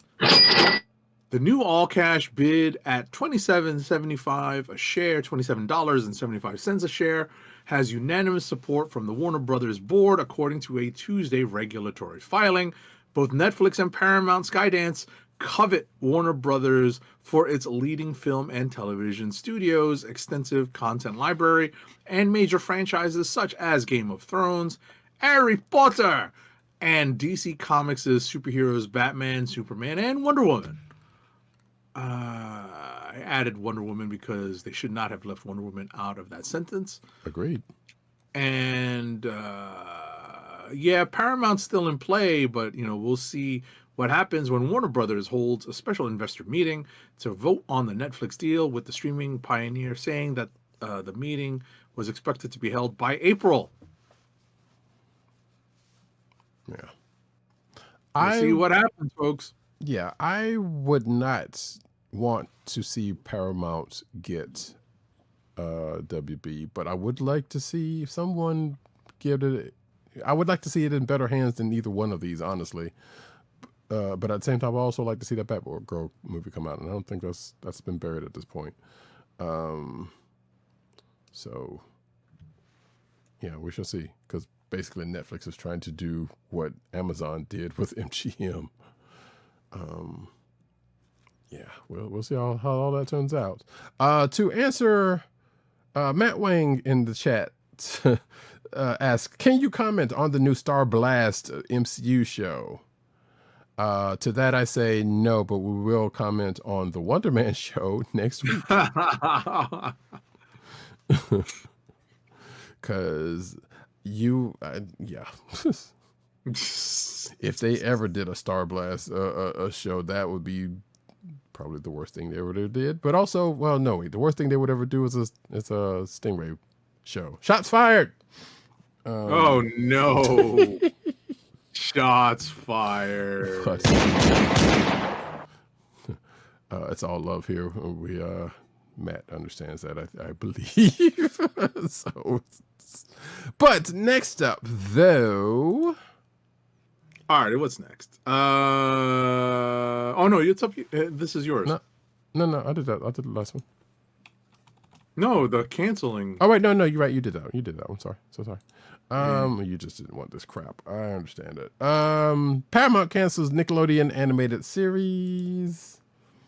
And that series is apparently, okay. In a social media post from animator Bob Camp, the prolific director confirmed that a Garfield animated series had been canceled before, had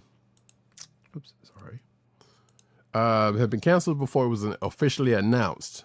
But was it really canceled if it wasn't officially announced? Haha. Tree falls in the wood, folks. Camp stated, I'm lucky to have a job on the Patrick Star Show. People are happy but nervous because powers at the top are shaking things up. Of course, yeah. I just heard that Nick shut down the Garfield series. So while Bob didn't go into details regarding what animated project he was referring to, it would make sense for Nickelodeon to revisit the world of Garfield. I don't know how that makes sense, but okay. According to this article, at least, the Orange Tabby has been a mover and a shaker in the comics, television, and movies, making this cancellation all the more surprising. Not really. None. I can't see. Don't get me wrong. Love me some Garfield. I can't see none of that true. I can't see none of that as being true. Like, yes, there's definitely been some Garfield stuff here and there, but it's not been that serious. Wang is sending you a Primal Force t-shirt. Can you send me a Psy-Force t-shirt? I would appreciate that. I don't even think they ever made Psy-Force t-shirts. Now, if there's a show that needs to be off the ground, Psy-Force, and just bring the new universe back.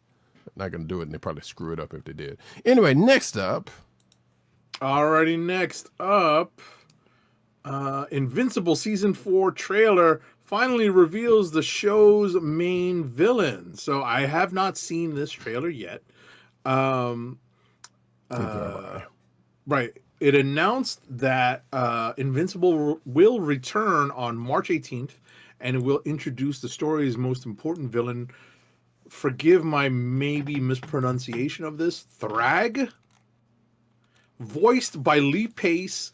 He was in The Running Man and Foundation, and we know him as Ronan the Accuser in the Guardians of the Galaxy movie.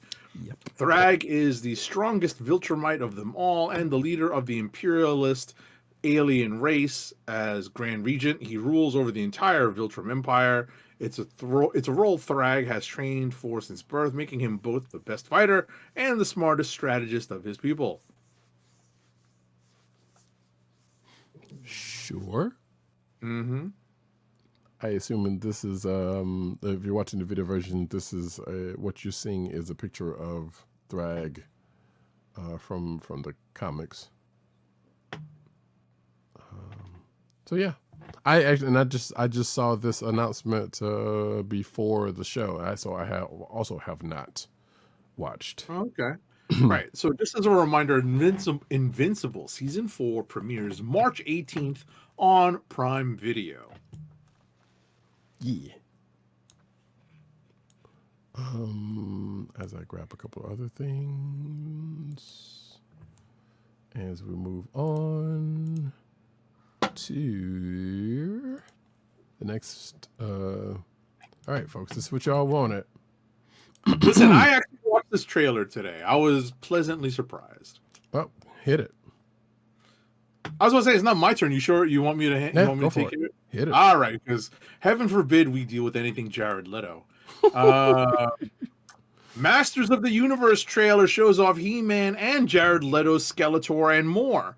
Masters of the Universe comes from director Travis Knight, based on the iconic multimedia franchise that originated in the 1980s. The new live-action movie stars Nicholas Galitzine as He-Man, Camila Mendes as Tila, Idris Elba as Duncan / Man-at-Arms, and Jared Leto as Skeletor. It will be released in U.S. theaters this June by Amazon MGM Studios and Mattel Studios. So I watched this trailer. It was, pretty fun to see. There are definitely Guardians of the Galaxy / Thor vibes in this, so they were definitely influenced by the looks of those two Marvel Cinematic Universe franchises, I believe. Well, that's worrisome, but okay. The cast of the movie also includes Alison Brie, James Purefoy, Morena Baccarin, Johannes Hauker Johansson, Charlotte Riley, and Kristen Wiig as the voice of Roboto. Good Lord, we're really diving deep into Masters of the Universe with Roboto.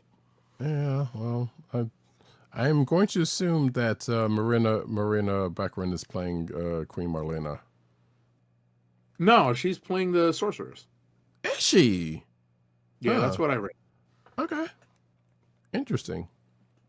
All right. That also works, I guess. Kristen Wiig is the voice of Roboto? What? Okay. Like I said, I barely know who that character. The character sounds vaguely familiar. So, and I think, Roboto was a robot, so I assumed there was no gender involved, but I assume they're slightly gendering it just a little bit with that. We don't know. I don't know, and I haven't seen this trailer also. That's, it's coming whether we want it or not, because apparently it's going to be this June. I don't know. I'm gonna watch this. I don't know if I'm gonna. Well, it's gonna be in the theater, so I don't know if we're going on movie protocol for this one. Right. I doubt we're going to be on movie protocol, but we'll catch it probably. So we'll probably have thoughts on it. Yeah, I have to watch this thing after the show, I guess. God damn it. Yeah, I definitely am not the biggest Masters of the Universe fan, so I'm going to go into it with, much more of a neutral, take, very neutral stance. Yeah. So Matt Wang 97 in the chat says he has an extra DP7 shirt. I'll take that as well. Oh no, DP7. Hey, I loved me some DP7. So wait, that doesn't sound right. But anyway, the book DP7 from Marvel, because that doesn't sound right out of context. Anyway, Von Gloom says Cringer doesn't seem cowardly. I mean, we don't know that. We're just looking at still images. Well, basically. I mean, I don't know what if the trailer shows anything as well, but yeah, these stills don't really say one way or the other. Right. I mean, you know, it is video. Obviously, the trailer are moving images, but we're not, you know, consistent moving images, but we're not like seeing too much of Cringer in action right now. So, but also, I feel like Cringer should be way smaller than he is in this. Now, yes, Cringer was a fairly sizable cat in his Cringer form, but he looks almost Battle Cat size in these stills. Mm-hmm. So I feel like, is he going to get that much bigger when the transformation comes? Like, what's going on with that? Like he's on steroids, probably. Right. So I don't know. Like, yeah, I don't know. Listen, watch it, and like I said, I'm very much wait and see nowadays. I'm getting too getting too old for this shit. I'm getting too old. Exactly. Mm-hmm. Yeah, and I'm in agreement with you on that. And as you said, we have definitely talked way too much about this, but yeah, oh my goodness. Von Gloom says, yeah, Cringer is as large as a liger. It's on the same level as Street Fighter. Both have insufferable wankers in the cast. This is true from the trailer. Wait, is this true, Matt? What Matt says Wang should be at the premiere. Can't wait. I would absolutely believe you would be the I know that's so I don't know if you're actually joking or you're serious about that. Because I would totally believe you that you would be there. Yes. I would be inclined to believe it. Oh my gosh. Because we know you get around like that there, partner. So hey, look. You know, if you're absolutely serious about that, then hey, you let us know. Actually, I know you've had a couple in a row, but take this next one because this one I don't know if you knew about this one or not. Because you were supposed to take this one anyway, but still. Sure. Listen, I know sometimes we end up handing off stories to people who, you know, are bigger fans of the properties being described. Or therein lies that, yes. Right. Monarch, Legacy of Monsters Season 2 trailer introduces the debut of Titan X into the Monsterverse. So this is on Apple TV, and it's released a new trailer for Monarch, Legacy of Monsters Season 2, and it's a big one. The teaser introduces the debut of Titan X, a brand new Titan that expands Legendary's Monsterverse and gives Kong and Godzilla something even bigger to worry about. Okay. So let's see here. I did see like a tease of this. I did not see I don't think I saw the full trailer. Let's see here. Because I know because you probably like me that it came up on Apple TV. You got the notification on Apple TV. Right. I'm working exactly. I'm working through Pluribus right now, so that's probably where I saw it. And Season 2, we'll see Kurt and Wyatt Russell reprise their roles alongside Anna Sawai. They got her to come back. Yay. Holy cow! After winning Emmys, right? Kirstie Clemens, Ren Watanabe, Mari Yamamoto, Joe Tippett, and Anders Holm. It includes 10 episodes. 10 episodes! With the first going live on February 27th, followed by one episode every Friday until May 1st, 2026. So yeah, that's cool. Yes, definitely happy. Particulars of it. Just knew that it was a thing that was coming soon, which means that I have to. Well, no, because I still got it because of that thing I got. But I was about to say I was gonna have to re-up on Apple TV Plus again. Very happy to see. Very, very much happy to see that coming back. Yeah, and we both like that show, so it was good. So yeah, I'm looking forward to it. Apparently, additional season 2 guest stars include Takahiro Hira, Amber Mid-Thunder, Curtis Cook, Cliff Curtis, Dominique Tipper, and Camilo Jimenez Avron. Half of those names I did not know, but Amber Midthunder I did know, so yay. Happy to see her and stuff. So yeah, therein lies that. And I feel like I might need to it's been so long, I might need to go back and watch season 1 just to remember what happened. It is almost to that point. Wang says, and this is how I feel like I know Wang is now joking. He says, Wang will take pictures. Agent 70 knows Wang knows people. That is not a lie. That part is not a lie. We do, because we absolutely know that he knows motherfuckers. Yes, absolutely. And excuse my cursing, but hey, sometimes it happens. But we know he knows folks. But this is second thing. He says Wang will have Camila Mendez as his date to the premiere. Again, I'm not saying it couldn't happen. I don't think the wife would appreciate that too much. Just saying. I mean, unless you got it like that and y'all got that thing. But hey, you ain't mad at you for it. But hey, you got that worked out with the wife? Exactly, man. Whatever works for you. You know what I'm saying. So take plenty of pictures. That being good, that's that, folks. So we're gonna move on swiftly to the comic book news. I said that about Wang, not Wang about himself. Oh, wow. Von Gloom said that Wang would have. I'm sorry, I missed that part. Sorry. Von Gloom said Wang will have Camila Mendez as his date to the premiere. Which, again, you know what? I would not be surprised. and to which Matt says, Wang hopes Wang can invite Wang's wife. Let's hope. Yes. And Von Gloom says, had no idea that Wang was married. Nervously tries to deal with it's okay. Don't worry about it. We got you covered there, pal. We got you covered there. And that was my fault. I thought Wang had said that, and yeah, that was Von Gloom. Yeah. Listen, I only looked at it very quickly, so I was relying on what Roddy Cat said. Right. So I skipped over the name part, but that's funny still. It still worked out funny.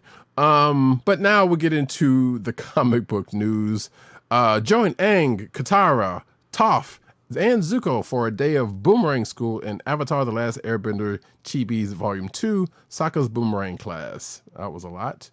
Dark Horse Books, in collaboration with Avatar Studios, presents Avatar: The Last Airbender Chibi's Volume 2, Sokka's Boomerang Class, which is the next volume in the Chibi's line. Perfect for young readers. Celebrated children's author Kelly Lee Miller, Ivan Wolf, and Cloud Puppy writes the exciting tale of unexpected challenges with illustrations by Ruka Ito, Sangoburo, and lettering by Comic Craft's Jimmy Betancourt, Star Wars: The High Republic Adventures. So Sokka gets teased sometimes for being the only non-bender on Team Avatar. This is true. But he has his own special talent, throwing a boomerang. That's not his only talent, but okay, sure. With some prodding, Aang, Katara, Toph, and Zuko join Sokka for a day of boomerang school that's full of surprises. Let's see, it's coming out July 21st, 2026, and a little bit available at bookstores, all the bookstores you can think of, or at least the 2 or 3 that are left, and Amazon. And apparently at your local comic shop and bookstore for $8.99. 48 pages, 5.5 by 7.9. So yeah. Excuse me. Wang will send you a Shaw Brothers shirt. I will take that. Absolutely. Von Gloom says, makes new identity and fake stuff. No, don't do it. Don't do it. Don't do it. Yes, Matt, she was Veronica. Wayne knows the Archie guys. Yes. See, that's the funny part, because that's the only place I know that name. I know she's been in other stuff. In fact, I feel like she's been in something we talked about. But yes, her playing Veronica was where I know that name, where I know her from. Because, but anyway, next up. Alrighty, in I guess April solicitation news, IDW licensed properties of fan favorite animated shows are going to continue to drop in April 2026, including Street Sharks Annual 2026.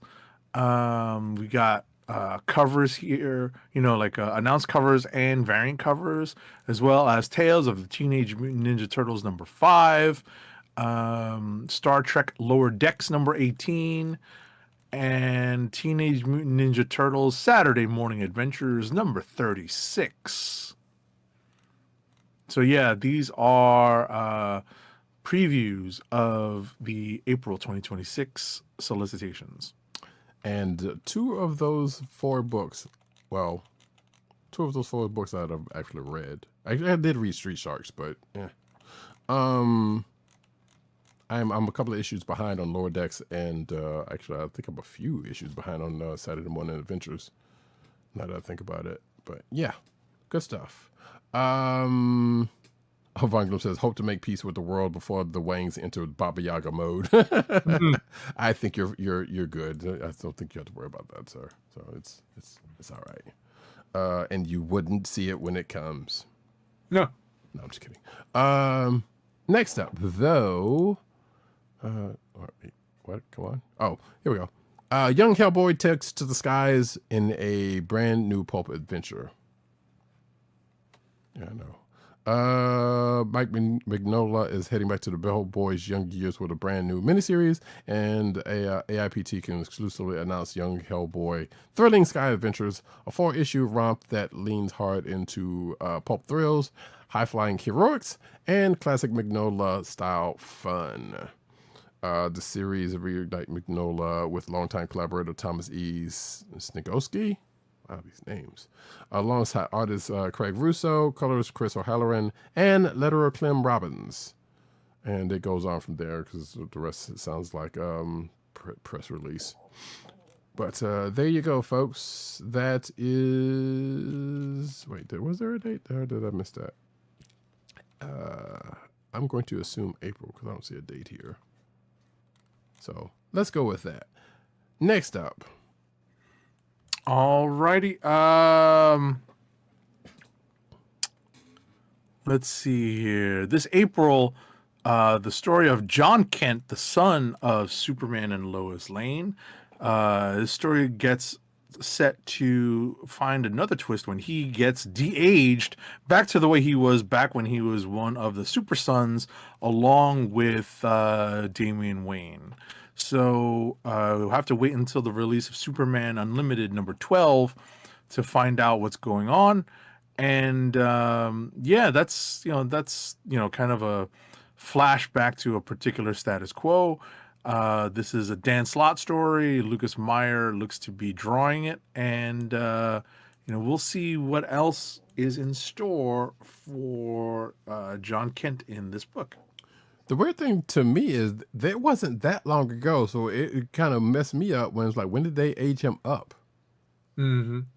Because, like I said, the Super Sons was not that long ago. Well, in real time, right? Yeah. Right. But even I felt like in DC time also, because it was like it was only like a few years ago.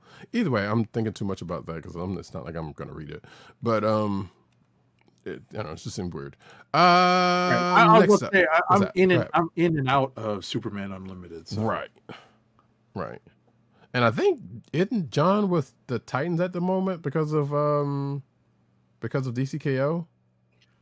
I think. Yeah, I think that's the case because I could have sworn I skimmed through like either the last Titans issue or whatever. Because I know one came out this week, and he was in it with them. So either way. It's you, right? No, I just did the John Kent story. Okay, I don't know. It's getting late, folks. Marvel greenlights a Civil War spinoff series. Per Marvel Comics official press release, Civil War has begun a spinoff series. Why? That would explore one of the universe's most divisive showdowns. In 2006, there was one question every comic fan asked themselves: whose side were you on? Marvel questions when teeing up the intro of Civil War Unmasked. So we talk about the original Civil War. Marvel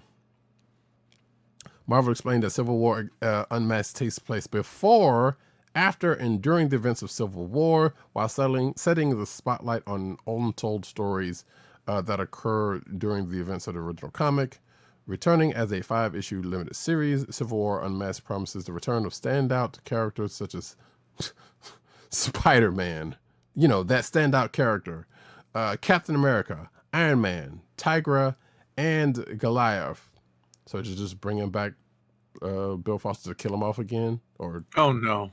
to remind folks that they killed them off again. Yeah.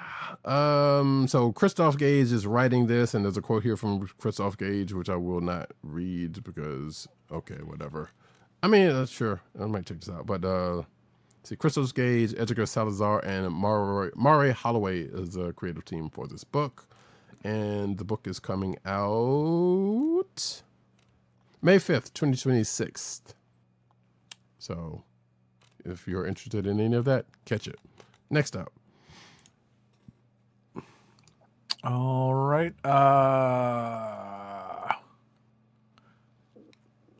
So,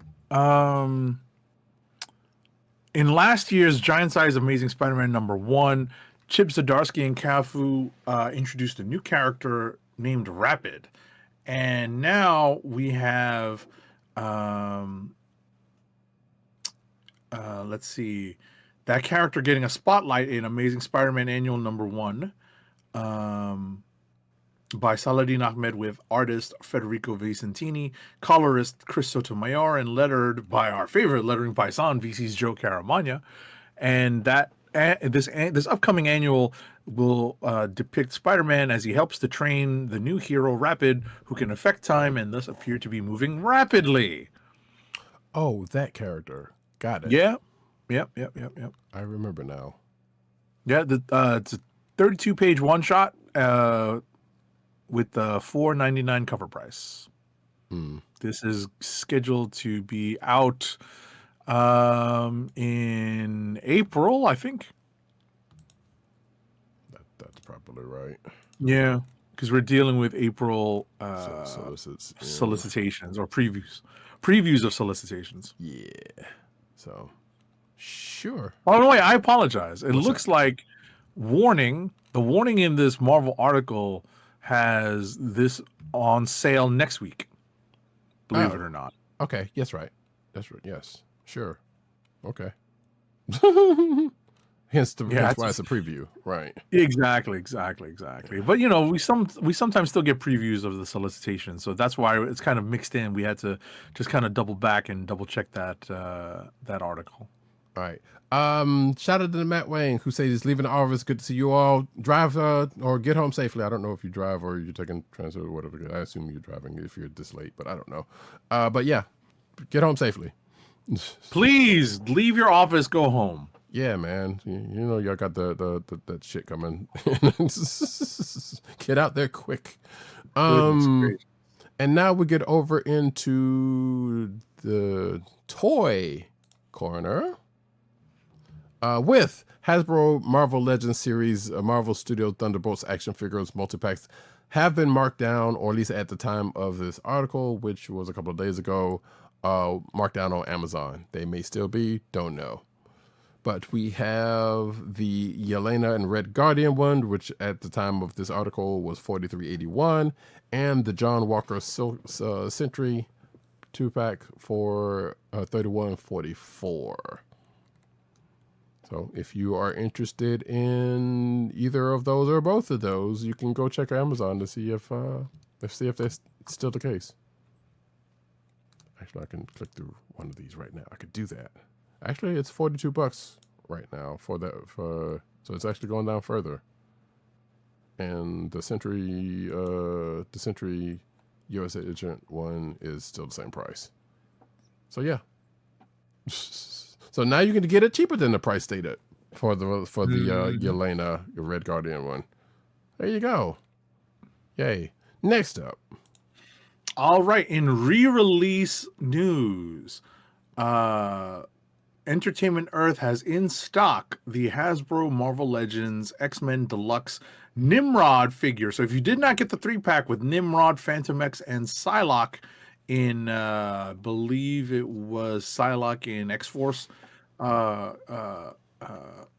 variant costume, this is, an update of the Nimrod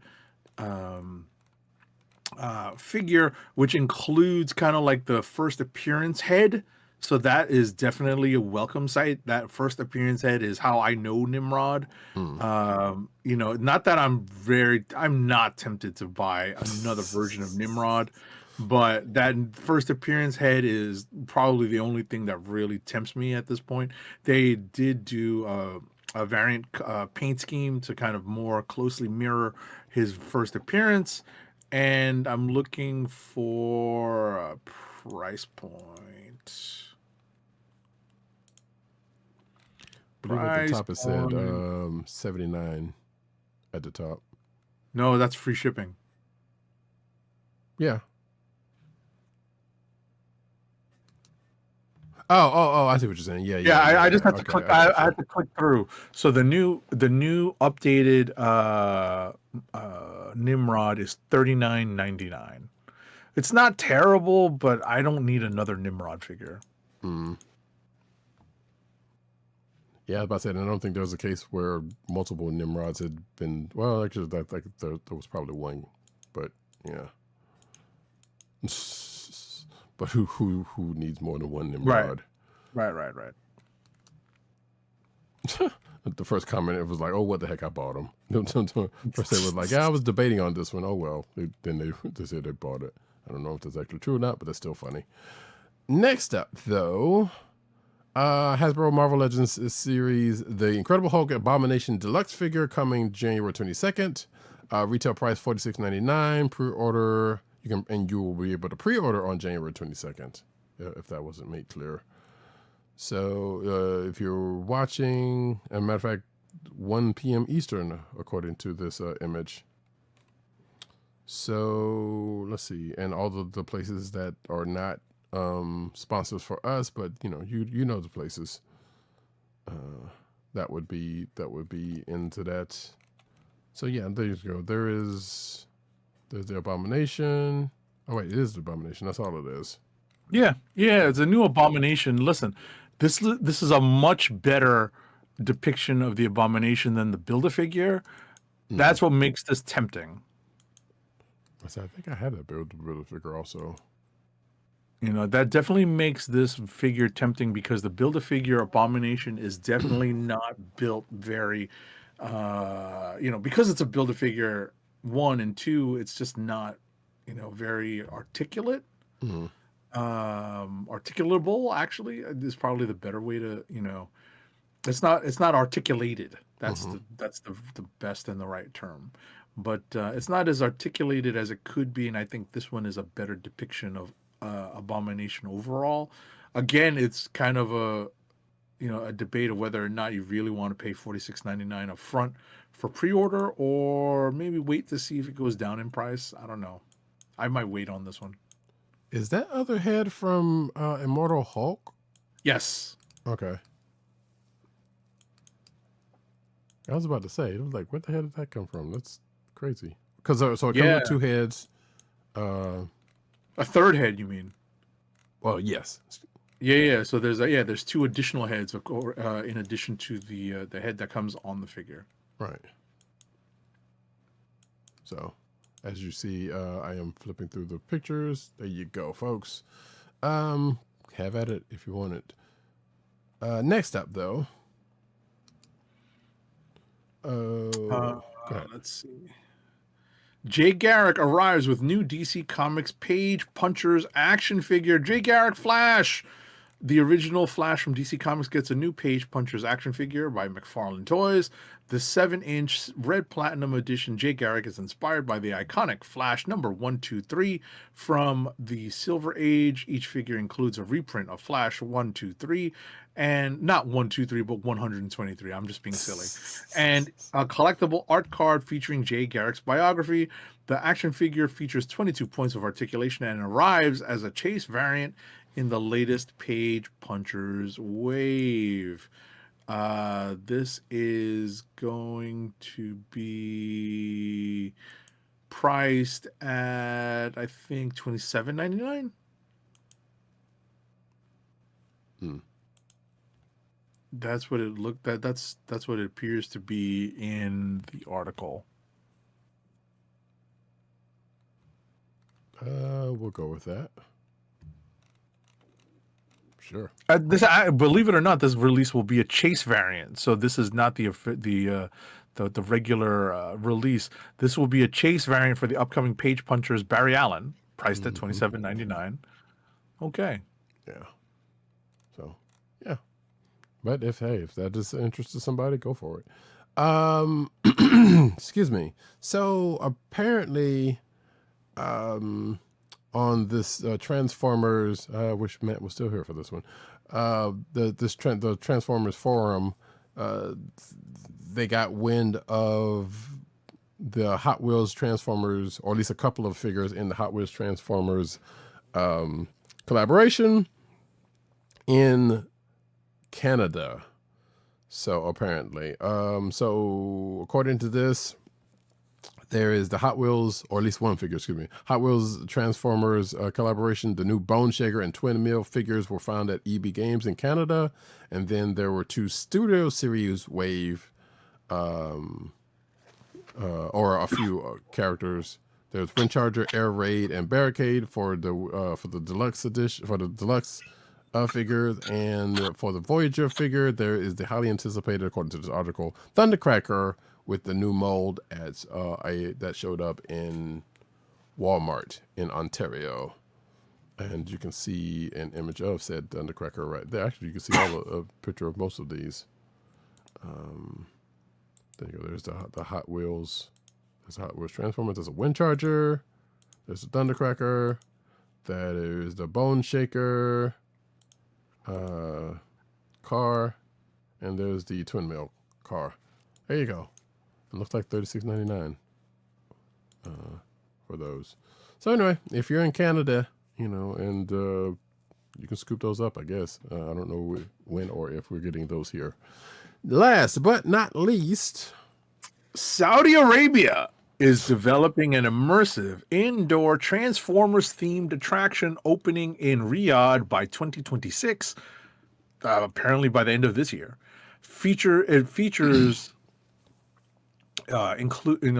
include a groundbreaking Axis roller coaster, high-tech dark ride, and interactive bumper cars. The complex offers a la carte entry, themed food, shopping, and VR experiences for all ages. This is going to be a fully indoor Transformers-themed experience. The Transformers experience itself is built around the idea of an all-out battle of Cybertron. Okay. The themed foods is amusing to me because, one, they're robots and they ate Energon. So it was either everything's going to be glowing and block placed, or you get some more oil in there somewhere. That would be funny. But yeah, that is a thing that is happening there. And I was about to say more money in Sense Land, but I don't know. And folks, that is it for the news section. Let's get one last ad read in. Our last ad read of the night. Keep our podcast free by shopping at Amazon. Visit cspn.us, then click the Keep Our Podcast Free link at the top of the page. From there, scroll down and click on the Amazon link to shop. Purchase items from Amazon as you normally would, whether it's books, music, electronics, jewelry, apparel, or Marvel Legends.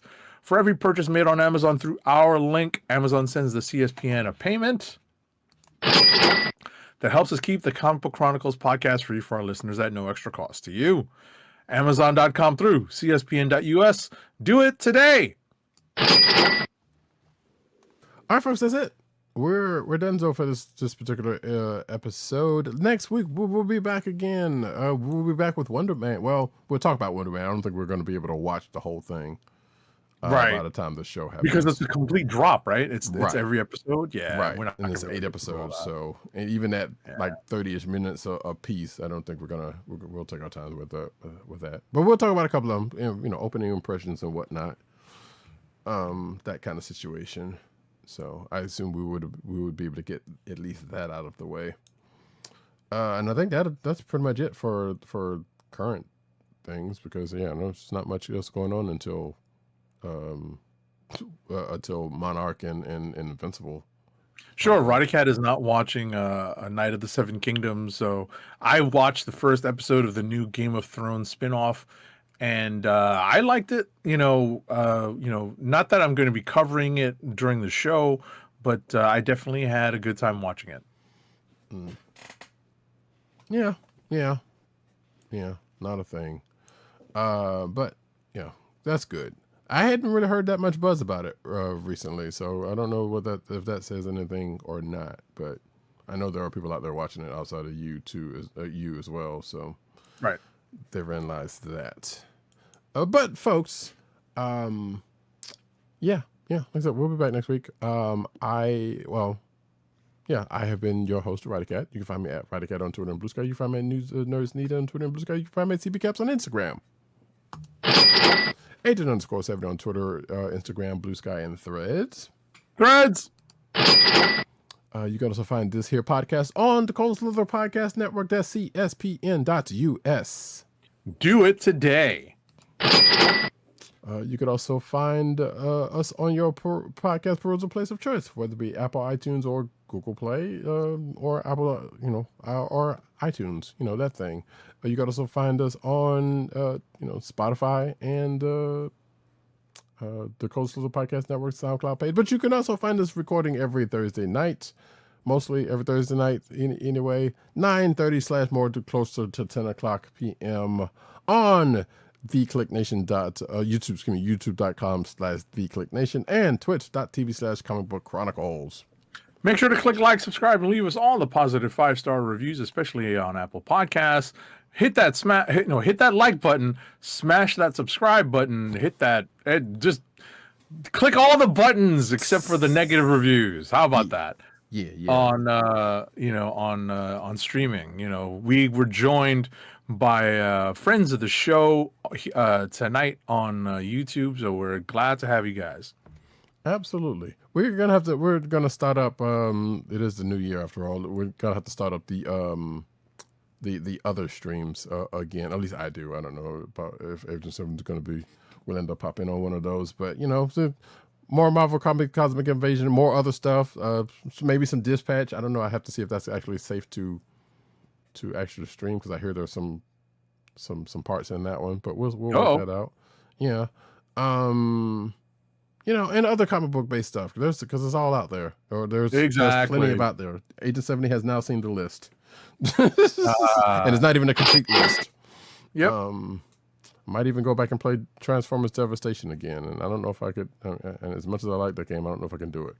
But we'll see. But yeah, that's twitch.tv/Comic Book Chronicles, and I also have to figure out to put the VODs up for that. But that's a future me problem. But right now, I am going to say that this has been the Comic Book Chronicles. Peace. Peace. One. Let it play. Almost over, y'all. Jigger. I really stand. Lights out.